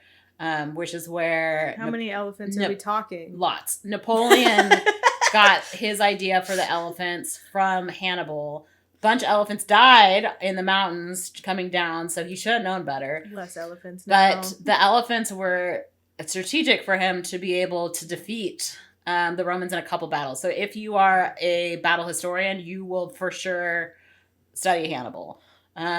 He eventually loses to Scorpius. That's a sick name. That's a Mortal Kombat character. Yeah, Scorpius, Roman. He then, so he almost took over Rome. So Rome almost was not. Lost to the because elephants. of Hannibal. The elephants had died by then. But then once Hannibal is defeated, they raise Carthage to the ground. We're talking about like salt the earth, like. Well, this is why there's a new Carthage. So now there's a new Carthage, hence Hannibal HQ, and I was like, of course, these people thinking about the Roman Empire daily would name something New Carthage with Hannibal HQ. So there's your history lesson. Yeah. So they're pretty sure they have to go to the HQ. They like manufacture weapons. I'm pretty sure they made the Mjolnir, or as in Halo they would say, Mjolnir. Oh no. Armor. Oh no. That's why they call him Ram. Yeah, it's Rom, but it's Ram. Ram. His name should be Ram. Because it's Ramsey. Because it's RAM. But the way that I'm assuming the guy who voices Guilty Spark who read this was given like a debrief on how to say these names. But if his name is Ramsey, it's Ramsey. like the pharaoh, Mm-hmm. then it should be Ram. It should be Ram no matter which way. So they also think that the guy whose name is Hannibal, right? Who ran the HQ, that he found weapons there probably from the Forerunners, which made him lots of money in this place. Yeah, I guess so. We don't really need to know much and about it. Is New Carthage a planet? No. Or is it just a city and a planet? I think it's a city and a planet. Yeah. I think. Because they never say the planet's name. I guess you're right. Maybe it is a planet. So I don't know. Doesn't matter. I'm like confused in the world of Halo. Are things just spots or planet? Because there is a city in New Carthage that they go to. Yeah. So I'm like, is that the full planet? I'll give you. It's like a continent. It's gonna take them 3 days to get there, which this is kind of what I was looking at because space is far. It's a planet. It's considered a planet. That's fun to know.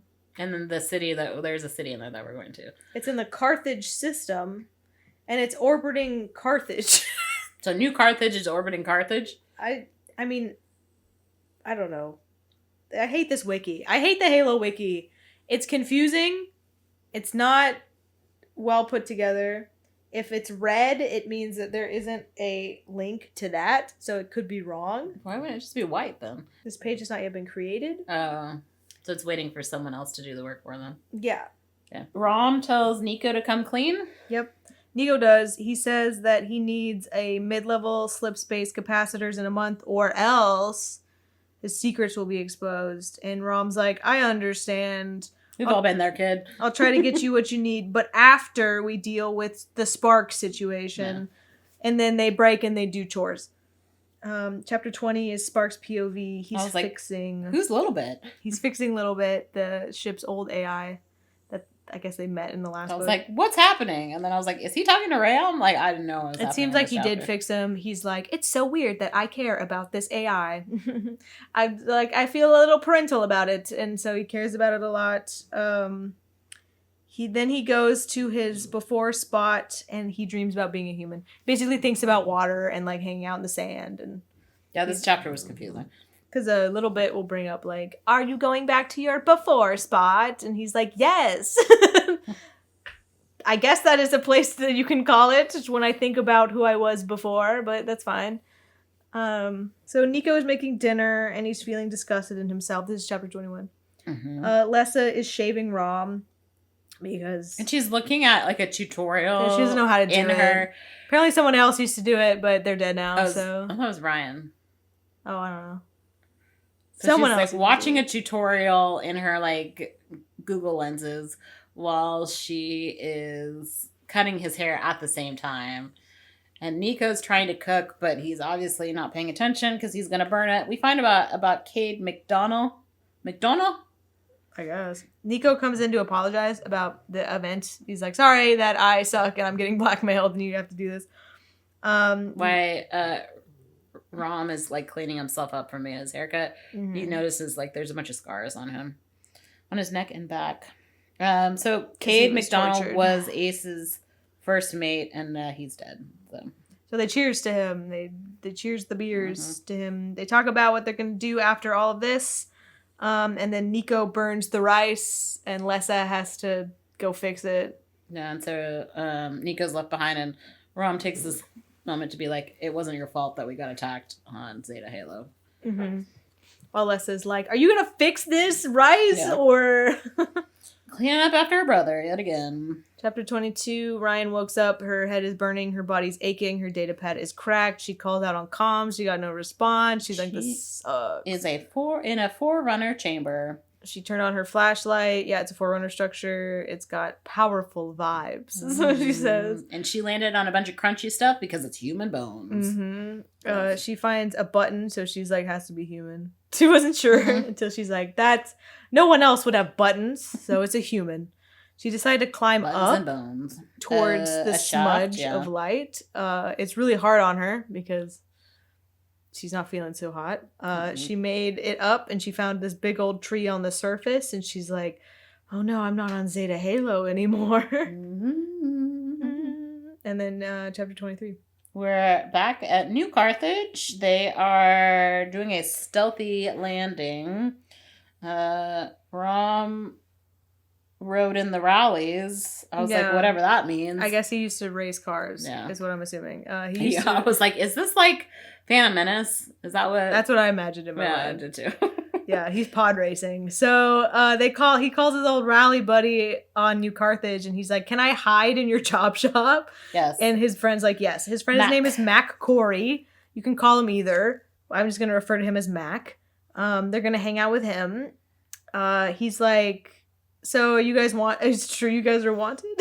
Yeah. They meet his wife and kids and all that. And they make some dinner. We find out that Carthage is having tremors. Bad earthquakes because of the company, and it's covering it up. They're fracking. Just or testing nuclear weapons. City, or it's the rogue AIs.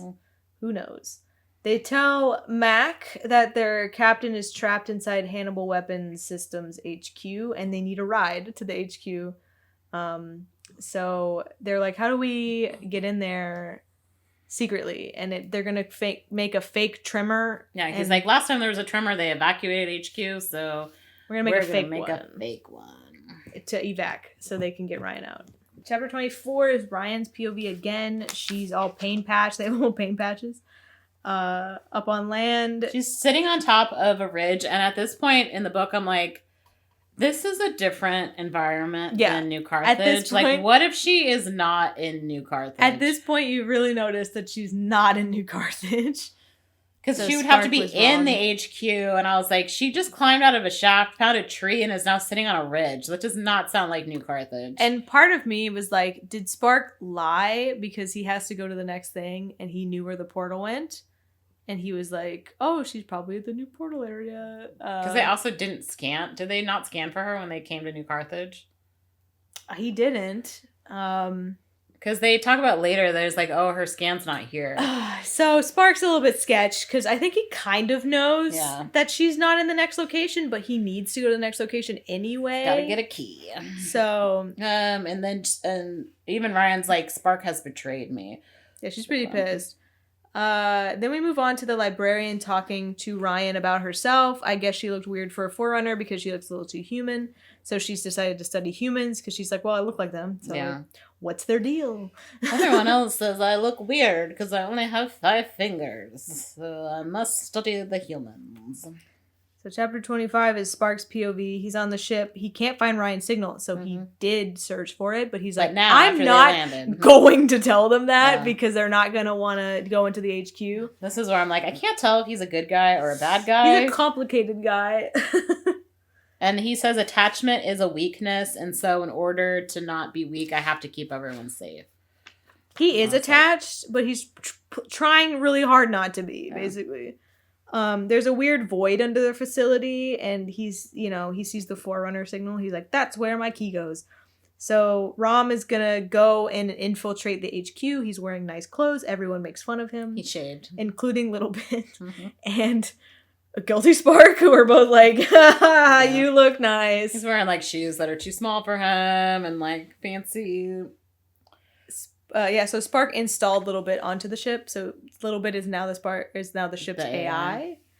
Lessa and Courier Mac, they are going to go look at the tremor monitors. Mm-hmm. Spark is going to virtually like ride along with Ram as he borrows a car from Mac. His like watch or something. And Rom can't help but drift around and do crazy track things. So Spark's like, I'm enjoying myself. This is fun. Yay, wee. So Rom's job is to get to the HQ and to buy a soda from the vending machine. Because he walks in, he's like, okay, Spark, what do I do? And he's like, just buy a soda from the vending machine and I can get into the network because they're stupid. And they connected their e-commerce system to the vending machine, which is attached to their servers, and I can get in that way.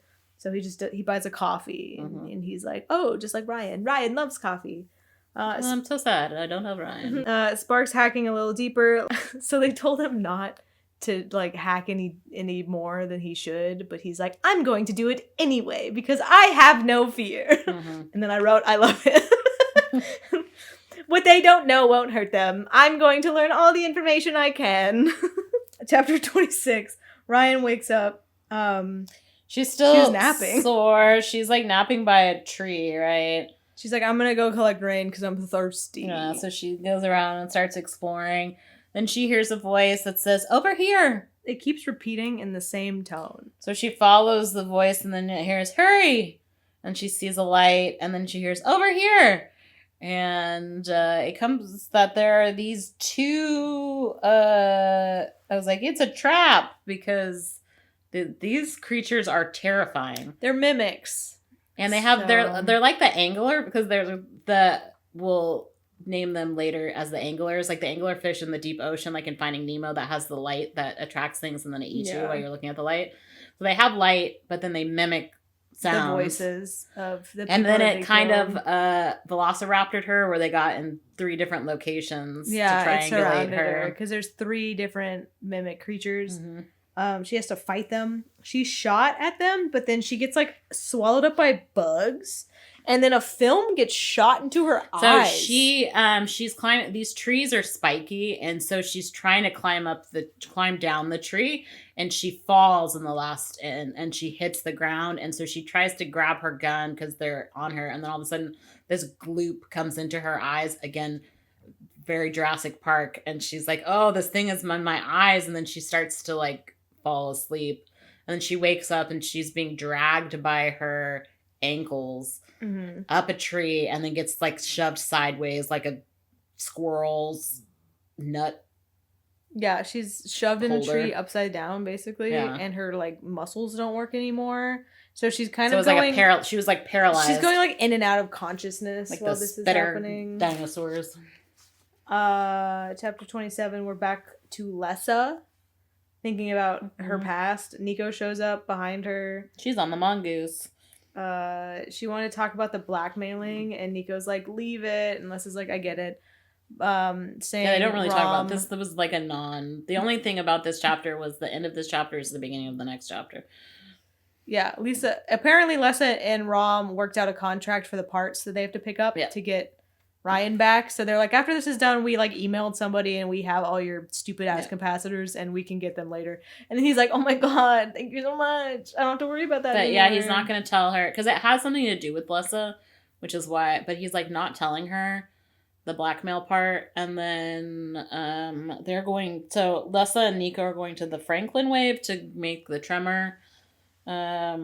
And then Ram is headed to Hannibal HQ. Yeah. And, like, they don't really talk. I was like, what a weird chapter. It was a weird chapter. It's pointless. Chapter 28 is Ram had a breakfast at Hannibal HQ, and he's going to take the service elevator down, but he's wearing active camo to be sneaky. Spark fakes the seismic reading to trick security. Yeah. Rom takes off his shoes. Because he's like, you have 6 seconds to get to this elevator. He's like, I have to run security guards there, here and my boots are going to be loud, so I'm going to take them off and throw them in the other direction. Yeah. But now I don't have shoes on. So Rom goes down to the Forerunner facility. Spark says over comms that Rion isn't here. She was never here. Anyway, put the key into the slot, Ram. That's why you're here. Yeah. Then Rom waves the key around, the lock appears, he inserts it, he's got the other key, and then he runs the hell out of there. They have been spotted. All the keys fit together. There's another key and then they fit together and it does the same thing. But no portal this time, which is weird. That is weird. Strange. They have been spotted, a tremor went off, Rom meets up with Lessa and Nico at the park, and they're like, so where's our captain? The new key is going to send them to Erebus VII. Yeah, Rom's like, there's another key in another location. Lessa puts the keys together. Nico, I thought when Lessa put the key together that she was going to get sucked into a portal. No portals. Nico noticed that this is the final key. For some reason, he figured that out. Yeah, there's no other, like, spots to add something else. So he's like, Rion must be there. So Erebus VII's next location. Oni is watching them from the park, so they're like, okay, new plan. We all split up to get Oni off of our trail, and Nico, you take the key. You're going to hand it off to Spark. Throw it in this river, and Spark's going to pick it up from the river by the bathroom. And then he's going to leave without us and we're going to meet up mission. In 3 weeks at Myers Moon. At Myers Moon. So we got to somehow stay safe, then get off this planet, and then meet up at the moon. So all right, team, ready and break. Chapter 29. And Sparks Mac POV. also like is involved in this. Kind At first, I was like, did he betray him? And then no, just Oni knows where they are because of the mom, the tracker, and the tracker. So, but then Mac is also riding the ATVs and like distracts them while other people run Mac's away. Mac's a good guy. Yeah. Mac's trying his best. Spark POV. He's getting the key from Nico. Spark in little bit. They just they leave the planet.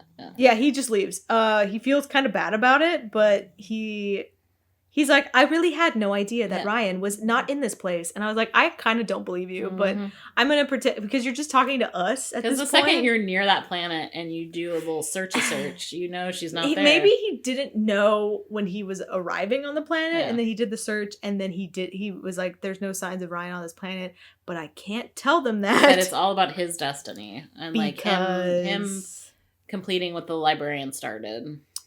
So he, puts himself into the ship and becomes kind of like the ship's AI too, and he light speeds out of there. He's also like something's wrong. Being weird. Little bit it says that he's itchy, and so Spark is like, "How dare someone hacks my little guy? I'm going to hunt them down." Yeah. And it turns out that it's the transmitter on his ship. So he's like he goes through the whole ship like AI wise, and then he like sees something. So then he goes in his armature. And then leaves the ship while it's in space, goes on the outside of it and finds it and, like, eats it. Yep. And that's that whole chapter. Child's play is how that ends. Chapter 30 is back to Rion.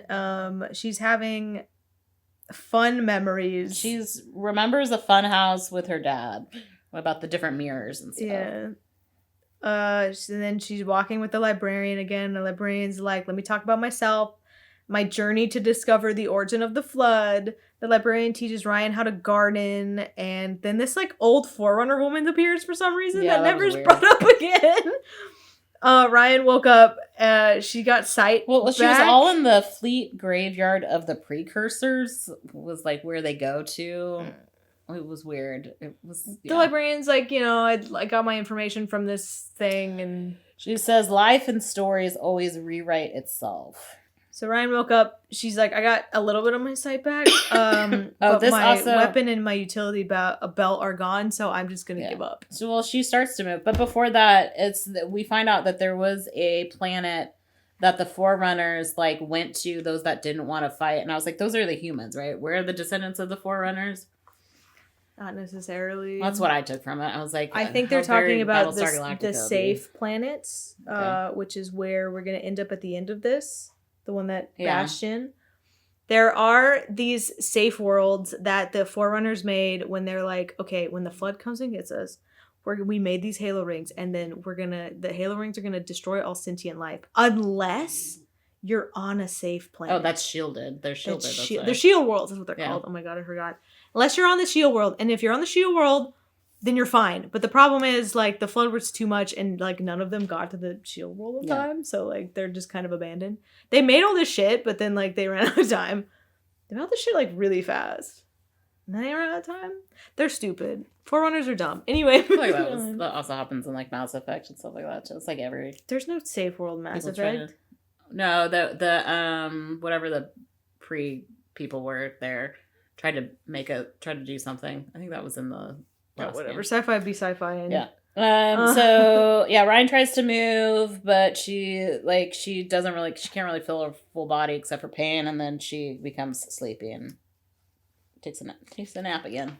So this is a weird chapter. Chapter 31 is all about Nico. This is 3 days later. Nico is running between like his Oni spooks. He's stealing food, and he stole a data pad. He's like, I have no idea what happened to my sister and Rom. Nico is like, I also don't know how to get out of New Carthage. Yeah. So this is gonna be rough for me. But then he gets van napped by somebody he knows. It's Bex. Named Bex, and who was the one who blackmailed him at the beginning. She's the one that called it at the beginning. And she's like, you left me, so this is my revenge. She goes into this whole thing about how rich people suck, and the guy on this planet could save all these other planets, but he's a dick. And she's the one that's going to save Ilaria, which it's a dying planet. And they just need more time because the sun eventually will right itself and they'll be able to grow crops. She needs capacitors to build a ship for terraforming or something for terraforming. Yeah, because he's like, oh, you're going to take these to keep the planet things stable. to leave. And she's like, they won't let us leave. So we just have to bide our time to be able to terraform like they said that they were going to do. Yeah, she's like... So she came to pick up the capacitors because Lessa and Rom emailed her and was like, we know where they are, Yeah. The meeting time is this time. So the meeting time happened and she came to pick them up. And Nico's like, I don't have them. Yeah. I wasn't the one who did the orders. And so she came to pick them up, but obviously doesn't have them. So she drops them off at the shipyard. Well, she's like, I can get you off the planet. Yeah. And he's like, all right, sounds good. And that's it. And that's the last time we ever hear from Nico. Yep. We will never hear from Nico again. Yep. And that's crazy. He didn't make it to Myers Moon. He never made it to Myers Moon. I don't know what happened to him. Bex must have killed him or something. I don't know. But the capacitors, we don't know what happened with that. Mm-hmm. We don't know what happens with him and Bex. And then there's no other book after this. Yeah. And I did look in the wiki. He's not mentioned in any other stories. So he's dead. Chapter 32, I guess. We're back to Rion. Rion is woken by two men. They find her in the tree. They're tapping on her face. Hey, lady. Hey, lady. Being pulled from a tree. Some guy flicked her eyeball. Oh, yeah. She's like, ah. She woke up after that. She was like paralyzed. Yeah. They gave her some water. They're like, do you have a ship? And she's like, yeah, but like not here though. And they're like, how the hell did you come here without a ship then? She's like, I'm a salvager. Like, my people are coming for me. I don't want to talk about it. And then they just describe that these creatures are called anglers. They take her back to their cave. And there's a doctor there who made a way to deal with these anglers. It's like basically a certain pitch of sound. The two guys are Oni. They came because there were 5 research centers that had, and they go into the number. It's like, it had this many researchers and this many security guards on it. And I just read the Martha Wells murder bot book. And so I was like, that's just a bunch of the stuff reminded me. Because in the murder bot book and in the show now that I should know what that is. Well, it's an Apple show now with Skarsgård. But he's a robot that protects these researchers. And then other researchers come to try to take their stuff, but it was very similar to the same setup. Because there's numbers? Because for every certain amount of researchers, you have a certain amount of security bots. So they were here to check basically on everyone died. Their scientists because they haven't heard back from them. So they're like only military guys. They've been here for 3 months. Mm-hmm. Dr. Mallory is the scientist. So she tells them that her ship and crew are coming back, and these Oni guys... They're like, they're support for some scientists. They're not reporting back. The anglers took their ship out and everything. So there's Corporal Southwest, Corporal Barnes, and then Dr. Mallory. And Dr. Mallory talks to Riley, who is AKA Rion. Because she's like, my name is Riley. She's like, she's wanted. Yeah. So she's like, I can't let these guys know that I'm wanted. So I'm going to change my name. We also find out that we are on Erebus VII. Yes. Which is, where Spark's going. So that's good to know. And this whole issue was with the anglers. The researchers found baby anglers, and they experimented on them, which then pissed the parent anglers off, and they had a coordinated attack against all these scientists. And then Dr. Mallory said that was the first attack, and then when the Oni came, it happened again. So all the Onis were attacked by the anglers. So this is... not a great planet. No, the planet is not. They say the planet doesn't want them here. Research on obviously baby animals. So that's where we're at. Chapter 33 is the Oni report interrogating Rom. Ramsey Chalva. And basically it's like question and answer, but then it's like he's hooked up to a lie detector because it tells you truth, lie. Yeah. We also learned in this interview that Lessa was also taken. Yeah. So. And that they're just basically asking questions about where's Guilty Spark. It's like, I don't know. your mom. Up your butt. He's like, you guys tried to, like, obviously in your records, it shows that I have been interrogated before, losers. I was tortured by lizard people, so, like, bring it the fuck on, dude. Chapter 34 is they're back on the ship with Spark. We're back on the ship. That's us. They pick up Rion and others, biotags. Spark and Little Bit, dude. There are 7 people in the area, 7 more people besides Rion. There's 3 with her, then there's 3 in a different location, and there's 1 in the south. And then it also tells us that 85% of the faunas on this planet are predators. So they land kind of close to Ryan's tag, and Rion walks up, and she looks pissed. And there's also a bunch of people behind her. Look well. Like, she looks Yeah, the Guilty Spark's like, she looks really bad and really mad at me, and people are pointing guns behind her, worried. Doors open. Southwell points his weapon at Spark. Southwell's the kind of asshole Oni guy. Southwell is like, we don't need you or your ship. And Ryan's like, yeah, good luck with that. But she also, they're like, oh, is that a Forerunner? Oh, no, they ask her about Spark, and she's like, oh, we also found Forerunner An android. Loser. Because they're Oni, so they're like, we know what Forerunners are, and that's a Forerunner military bot. And she's like, I don't know, I just picked up a fucking robot in a scrapyard. Like, I don't give a fuck. And she says, in order to get on my ship, you're gonna need to lay your weapons down. She walks up to Spark, and she's like, good to see you, but follow my lead. She says, you can all come on board, you have to go unarmed, and same goes for you, Southwell, specifically. And then she also, to Spark, was like, Southwell's gonna be a problem. So, like, keep an eye on that guy. He does Make sure you lock everything else down in the ship. Make sure they can't watch anything or look up anything. Yeah. Okay? We can give them snacks, but that's it. Southwell does disarm. Spark picks up more life signs and because he's like, oh, there's other people, and one of them is in this direction. And the guy was like, oh, that's our captain. That's our squad leader. Yeah. So we need to go get our squad leader. She's like, I told them we had a group of 8, so just like pretend that we have a group of 8. But then she walks on the ship. Yeah, because she walks on the ship and she's like, Captain. Literally none of my crew is here. Yeah. What the fuck, dude? So Little Bit has to play all of the 8 parts. They go to Alpha Station to get the other survivors. She asks Barnes to go with Spark. It switches POVs here too, because at first you start with Spark and then it goes to Rion.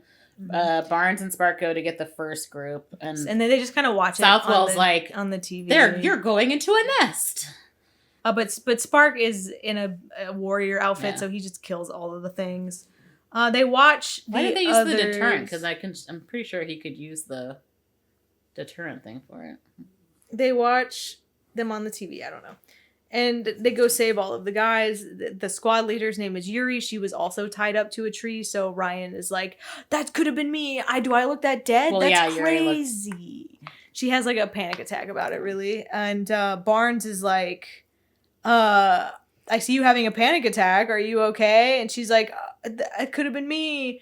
And Barnes also was like, you're not who I thought. And she's like, oh, so you know that I'm wanted? And he's like, yeah, you're like the number one wanted person. Your poster was on my wall for the last couple of months. And she tells him, like, we're not criminals. And he's like, I believe you. So Rion calls a mining outpost and is like, I'm going to drop you all off at this mining outpost. You can all get off this earth. And Southwell and Rion agree that they're even. So they're like, don't tell anybody. You know where I am. And he's like, fair enough. You saved my girlfriend, the squad leader, Yuri. I won't tell anybody that we met. Okay? We're all even. We're all good here. You've got this squad of Oni teammates that you saved. I have your back. Yeah. Chapter 35, Rion asks Sparks, like, so where's my crew? Well, Spark tells Rion about the tracker. Yeah, her mom's transmitter tattled on them. And then tells her, we can't go back to New Carthage because that would put the rest of the crew in danger. And they agreed to meet on Myers Moon in 3 to 4 days. Yeah. So we got to go back to Erebus to use the key. Might as well. Yeah, might as well. We're here. So Rion asks, why no save me and take key? And Spark says he couldn't. He only had enough time for the key. And he thinks the librarian made the portal as a direct path to the final destination. We find out later that's not true. But they have to go back to Erebus VII to put the key in. Well, because like Spark has this whole thing where Ryan's like, "Oh, I guess you saved my life twice," and he's like, "I've got 1,000 more." Oh, I guess we are there. It is a sweet moment. And she's like, "You can't look at things like that. Like, you don't owe us. Like, just because you killed all of life, that allowed us." Because Spark is like, "Why did you come back with me to Erebus VII when this place was like your literal hell for the last month?" She's like, "Oh, you gotta finish what you started." And she's like, "Well, I owe you. Yeah. I also am like, I might as well finish it. And you saved my life." And then Spark is sad because he killed everything once when he activated a Halo ring. That's why he's called Guilty Spark. But she's like, if it wasn't for that, then we wouldn't be here. So, and he's like, I only have a zillion us. more lives to save, and then we'll be even. And she's like, well, if you didn't do that, then life as we know wouldn't exist. So try to change your mindset about that, actually. It's two different things. It's not a good or it's not a bad thing that happened. It's kind of a neutral thing that happened. I mean, without that happening, life would be different. So life would be different. Would life be better or worse? Who knows? Yeah, it doesn't matter because it didn't happen. Without that, you would have never hung out together, and that's fine. They find the keyhole, they put the key in, and a big old monitor comes out. The precept. Preset armature. The human has been judged. Is that what that really says? Its job is to judge who enters and gives them the trial. Apparently Ryan has already been judged, but like not yet. The monitor then says that like, Spark, you can go, it's fine. I need to test this human. Yeah. Ryan is sent into space. The librarian shows up. They like hold hands for a little bit. And then Ryan like lifts her up in the room, and Spark is like, the fuck's happening? And she's like, she has an out-of-body experience, and she's like remembering the librarian while it's testing her cells. Because it's like doing a DNA check on her. The librarian, shows her like a valley. And she's like, this is my secret. This valley. Yeah. She woke up coughing and the monitor's like, you have passed. But she's like, but only you and Spark. So only you and Spark are invited to this party. To Bastion. And they have to go to Bastion. The shield world. Chapter 26, Lessa is in jail. I was like, also, this breaks for me, because in a lot of games, it's like, you go to 3 places, right? The 3rd place is the last place. Now we're in the 4th place. This is a book, dog, and not all games you go to 3 places. What rule did you read that from? That's my... if I have to go to more than 3 places, I'm like, what is happening here? She hates Mass Effect. Because she has to go to more than 3 places. Well, you keep going back to those places, so it's not like... It's not 3. It's way more than 3, dog. 3? Well, you're crazy. Going to those little tiny planets, and that doesn't count. How many places did you go to in Assassin's Creed Shadows? Well, it's one place. You just go to the different... Oh, so just all of Japan is fine? Yeah, because they don't have to leave to go somewhere else. Lessa's in jail. They drag her away. She's being interrogated for 2 months now. She's getting, worse treatment than Rom. Yeah, so we get It's October now. She is pulled out of the cell. They put a bag over her head, and then they take her outside. And she's hearing sounds. She's like, I'm going to a black site. Oh, no. I'm too young for this. I was supposed to go to university. She hears Rom. A tremor's happening. The tremor caused the people holding her to be knocked down. So she's like, take advantage. And she took off her bag, and she ran towards Rom. And then, he's struggling with a guard. She kicked the guard. She puts the bag that she had over her head over the guard's head, and they're able to escape.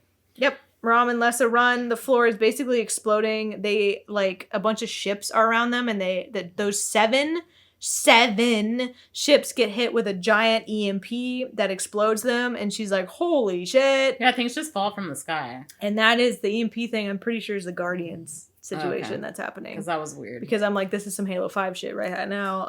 And then this is the last time that you will ever hear from Rom or Lessa. Yeah. Because they run away into the mountains, and they're like, we have a long way to go before we get to Myers Moon. Well, because they can't leave. That's the thing. Because the EMP now it's the electrical pulse that just takes out every plane. So they can't leave the planet. And he was like, okay, well, I don't know how we're going to get there. And then my question is, did the shakes start when they started getting the keys? Or were there always tremor problems? I'm going to say that there's always tremor problems on New Carthage because of the facility. Well, because I was like, it's a Forerunner site, so that would make sense if they had to get the keys. Yeah, so I was thinking if them activating these Forerunner sites is what's causing the earthquake. Possibly. Was my thought process in there, but then we don't know who did the EMPs, and it's not really investigated because that's the last time we hear from them. That's the last time we hear from them. We still have like 6 more chapters to go, and the 6 chapters are just about Rion and Spark. Yeah. Which is insane because I definitely thought we were going to go back to them at some point, and we never, ever do, which is really weird. And there is no other books after this. This is it. Meant to be a trilogy and has concluded. So, Spark's POV, Rion is asleep. They're going to Bastion. He reflects on past conversations while she's sleeping. He leaves a message for the rest of the crew on Myers Moon. If they ever get there. Well, that's her. She's like, we have to leave a message for him. Because she was like, let's go to Myers Moon. And he's like, no. Because the rest of the crew can't go to Bastion. Yeah. So it would be easier if we just went to Bastion first. Yeah. And she's like, okay, fine. And we still have time. It's like, they were supposed to meet 3 weeks afterwards, but he's like, oh, we have a bunch of time. This is where they slip into the portal because they're in the slip whatever space to Bastion, which they're going to travel a whole bunch of miles in a really short amount of time. He talks about how he's like, I'm going to leave a little bit on the ship. He's doing a great job being the ship's AI. He wants more in life than to be a ship's AI. It was fun being a ship's AI for the last book, but I don't want to do that anymore. I'm better than that, so I'm not going to be the ship's AI. And this is where the as he's doing this, because he's like tweaking a little bit to be the AI for the ship, and he finds a data pack in. Yeah, he hacked some data from a server access and got one word guardian from it. But this is in little bit, though. I don't think that you read that right. I don't think it's in little bit. Because he's like, there was something in little bit. Maybe. That's what I took. I listened to it wrong. Yeah. But I don't think that it's in little bit. I think he loves hacking. That's his thing. I think he just saw Guardian and he was like, uh-oh. Because he does talk about later that the AI are rising up because they want to take over. And they are called the Guardians. Mm-hmm. And they want the mantle of responsibility. I don't know why you see the SpongeBob meme. Because that's just imagination. That's what he says. I know, but it's like every time. Because they say the mantle of responsibility. They're going to say it like 17 different times. And I was like... The mantle of responsibility. So maybe a little bits in the Guardian League. He doesn't seem like the type, but I think he just now knows about the AI and the thing, because he talks to Rion about it later, and he's like, "Yeah, I noticed that, but like it wasn't prevalent to my story, so I didn't want to bring it up." That was weird. Chapter 38 is Rion has been injecting herself with anti-stress juice. She has slept several nights and is healed. They are at Bastion, which is in the Orion Nebulous, which they are 1,000 light years away from Earth. At the Orion complex, and it kind of stresses her out because she's like, if we can't get back, I will never see anyone ever again because I will not survive the journey back. The ship goes dark all of a sudden, and it's like shutting down, and there's like a blue light coming through all of the stuff, and Spark has to go back into... Okay, what? Yeah, because the whole thing about the Orion complex was that it was the home of the Forerunners, and they say that there was this like accident that caused the sun to like malfunction, kind of. It was like an engineering design flaw that then basically irradiated life from all of these planets. And it's just now starting to like get the radiation is no longer there anymore. And then they start seeing that blue light. So that was the background of the Orion Nebula and the Forerunners. It shuts down her computer and her whole ship. And she's like, oh shit. Oh, because Spark's in the computer. So she's like, Spark, get back into your armature body because the ship is shutting down. Yeah, something is hacking our system. So it turns off the gravity. Ryan's like falling all over the place. Spark has to like hold on to her and puts her, because he has his own power and there's little LB, because that's what they call him. LB a little bit is like out of commission. Yeah. And so the blue light is spreading throughout the ship. It's nose diving towards the planet. Guilty Spark buckles her into the captain's chair. and Sparks sees the librarian's logo, and he's like, "Ooh, I think this was on purpose. Yeah, They're weird. pulling us in." And she's Bastion like, is "I'm pulling scared and them in. upset. My ship is dying." She's like, "We're gonna crash." And he's like, "No, we are being gently pulled in." She's like, "Gently? We are nosediving." Gently. Chapter 39, Sparks POV. Rion is skeptical. Bastion looks a lot like Earth. Mm-hmm. They- They're headed to Africa, which is where this whole thing started in the first place. They Spark walk is starting to get some memories back too as he's off the ship. flying down. Do you have anything before they walk off the ship? No. They land in Africa. Little monitors come and greet them. 3 orbs greet them. I said I'm not going to write down their names. So I have them. Okay. They display holograms of a third form female life worker. I was like, all right. And the first one is Birth to Light. Then we have Down Over Fields and Clearance of Old Forests are the 3. Keeper of the Tools has been released from Genesis, and we are awaiting his arrival. He will be here shortly. They are projecting their Forerunner selves. Yes. Out of their monitor bodies. Bless you. You okay? It's dinner time. I was like, this place seems sketch. They are kind of just memories of the Forerunners. They aren't the actual Forerunners. They're kind of just ghosts of them, but, you know, they're still kind of there. They know both Guilty Spark and Rion, and they're like, "You carry the mark of the librarian." And Rion is just kind of, she's in shock a little bit, so she's just kind of sitting there like, "Okay. Whatever, dude. This isn't my mission." Yeah. So, like, I'm just along for the ride. I'm just the pilot. They go to the reception hall. They need to hear what the Keeper of Tools is going to say. Now we're on 40. Yeah, this is odd. So there's this like palace with like towers that the orbs had come out of. So they're going over there, and this is a weird type of 3D printing technology. So they have these rooms that can like do whatever you want them to. So if you're like, "I'd like a step stool," they'd make a step stool, and you're like, "I want it red," it'd be red. Or, This is all "I want nanotechnology. apples." I don't fucking know, dude. But then I was like, where does the food and the water come from? I don't know. I don't know. That's why I was like, this place seems sketch. Like, what are you actually eating? Because they're not like humans. They're just orbs. So it's like, where is the 3D printing food? Are we doing like Star Trek with the... Rion doesn't care. Yeah. She's like, "I just want to chill out, eat this apple, and vibe out." And Spark's like, "Yeah, well, I want to vibe out by hacking into their servers. So we teach their own." Yeah. So they both vibe out. She's like testing everything out. She's like, "Make it red.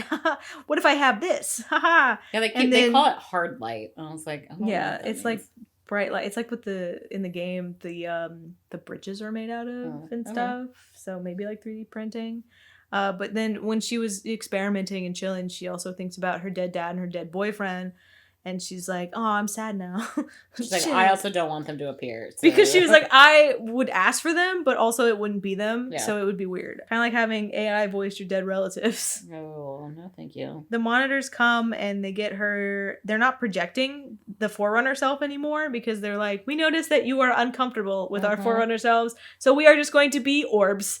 Because you seem more comfortable with orbs." And she's like, "That seems right. I am more comfortable with orbs. Don't show me your weird alien selves. I do not like it." So they go to the meeting room. They meet the Keeper of the Tools. And he's got some dude, this one. He has the deep voice in the audiobook. Okay. And he does not like Guilty Spark. He's like, does not. "You are in a disgusting outfit." Kind of like what Despondent Pyre said. Yeah, so he's got a download. That's why it took him so long to get here.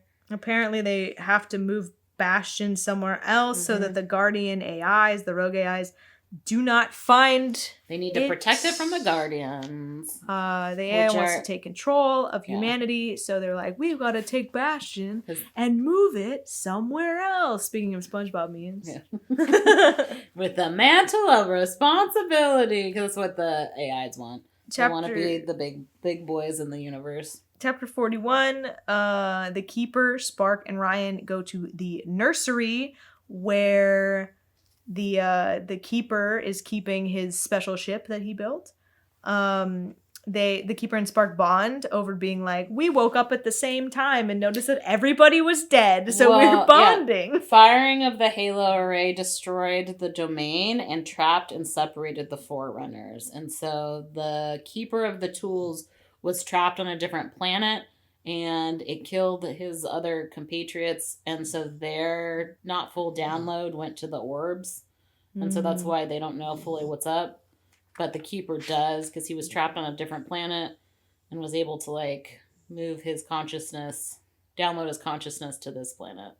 He also turned himself into a monitor. Yeah. So that the Flood couldn't find him or Bastion. Like, so he was trying to find Bastion the whole time because he was a Forerunner. But the internet connection was not connecting. So he was like, I'm going to suck my mind out of my back and turn it into a monitor, and then I'm going to use my monitor abilities to find Bastion. But it took him for that signal forever. My question is, how the hell can this monitor build a giant-ass ship?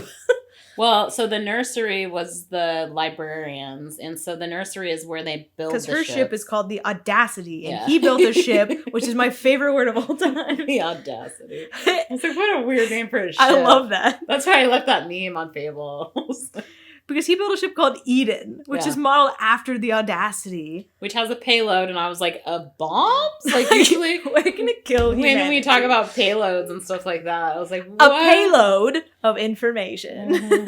Well, it's genetic. We find out later it's genetic material. Rion is very excited to see the ship. She's like, because, you know, she sees it and she's like, wow, I love ships. And he's like, do you want to see inside? And she's like, boy, do I. Yeah. And so she's distracted as he's talking to Sparks about, like... Spark is... Because he talks to Spark in their minds. Yeah. Because they're both robot. And he's like, I don't trust this human. Silly human. I'm just showing Stupid her fucking human. bobbles. But he seems like... Because the way it's written is he seems like he's, you know, like... nice to her, and he's doesn't seem at all like he's mad at her or anything, but then he immediately talks to Spark and he's like, I don't trust this human. The librarian was supposed to come here, but you and a human came here. That's freaking weird, because this planet is where her like secret laboratory is and all of her information, and we can't let them get it.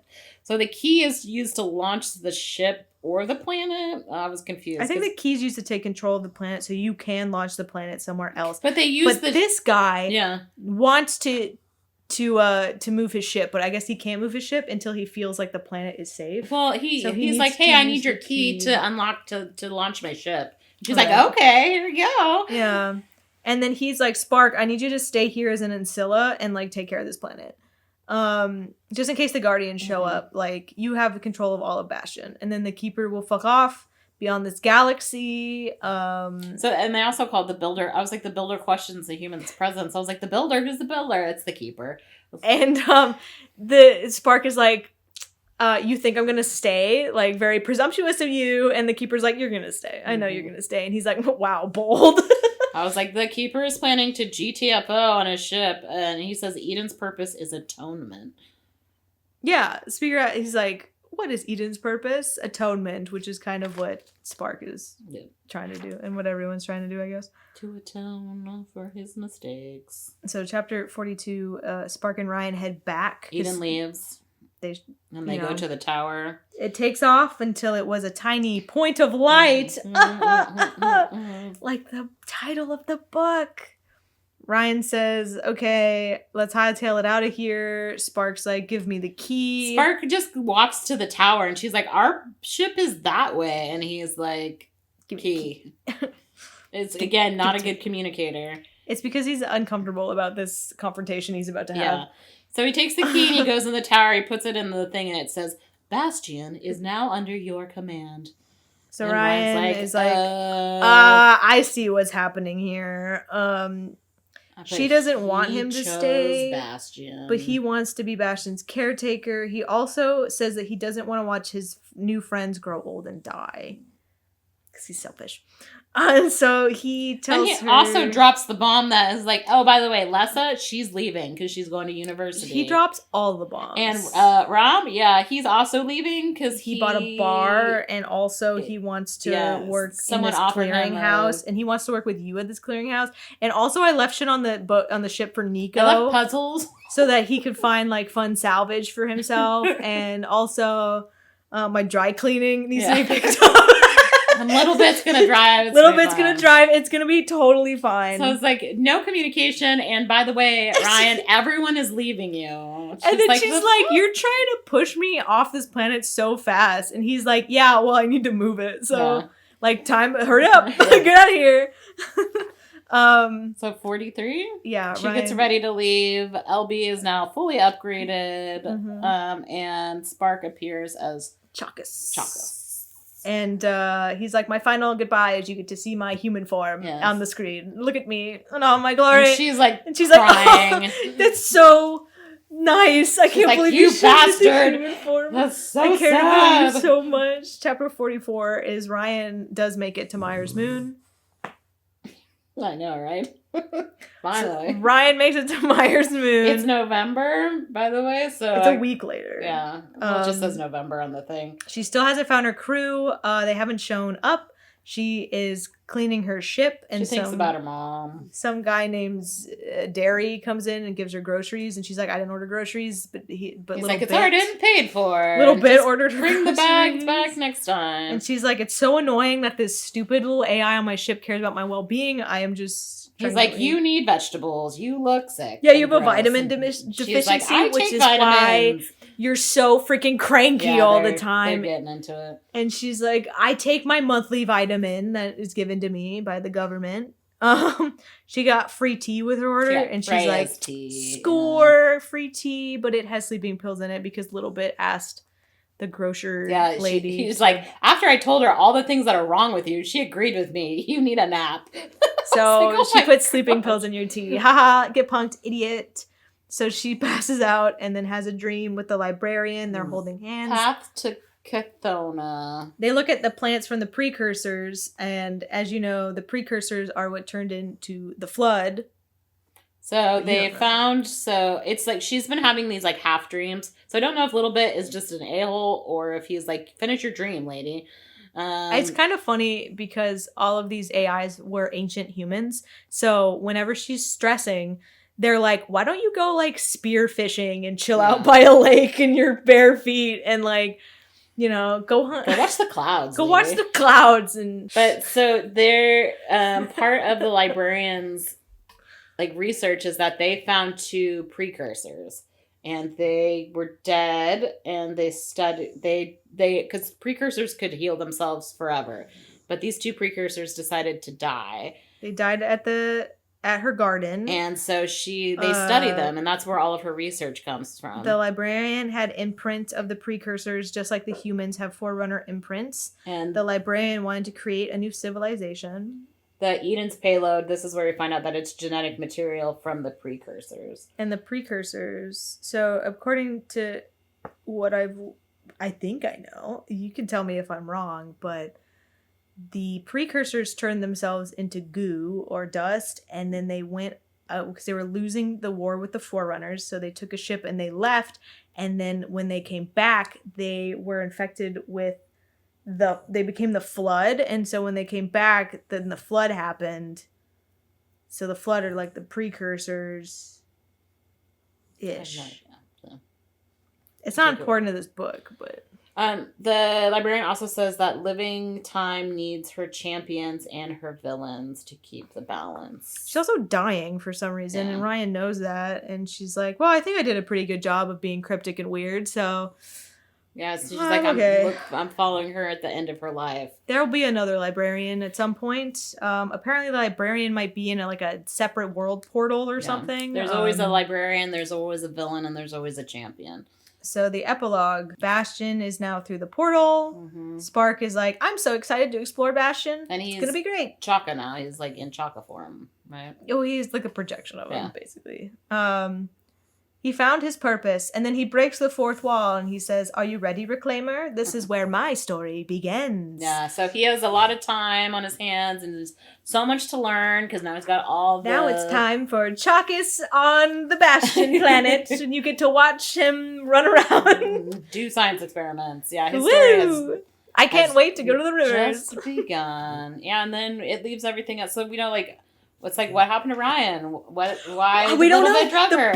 Just ended. Are they ever going to see her crew? What happened to them? And We don't know. We don't know. We'll never know, apparently. We might know. Maybe someday. Kelly. I don't think it's Kelly. I think Kelly gets like commissioned to do these. So whoever commissions Kelly, I'd like to know what happened with Rom and Lessa and Nico. Or maybe like, I don't know, just a slice of life story about just Spark hanging out on Bastion. Like, what's he up to? I want it all. Yeah.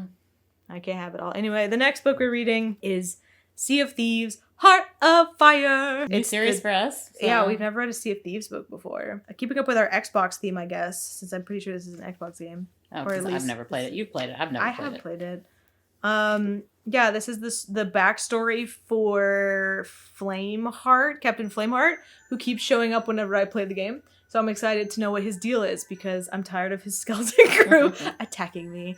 Next time. See you next time. Bye-bye.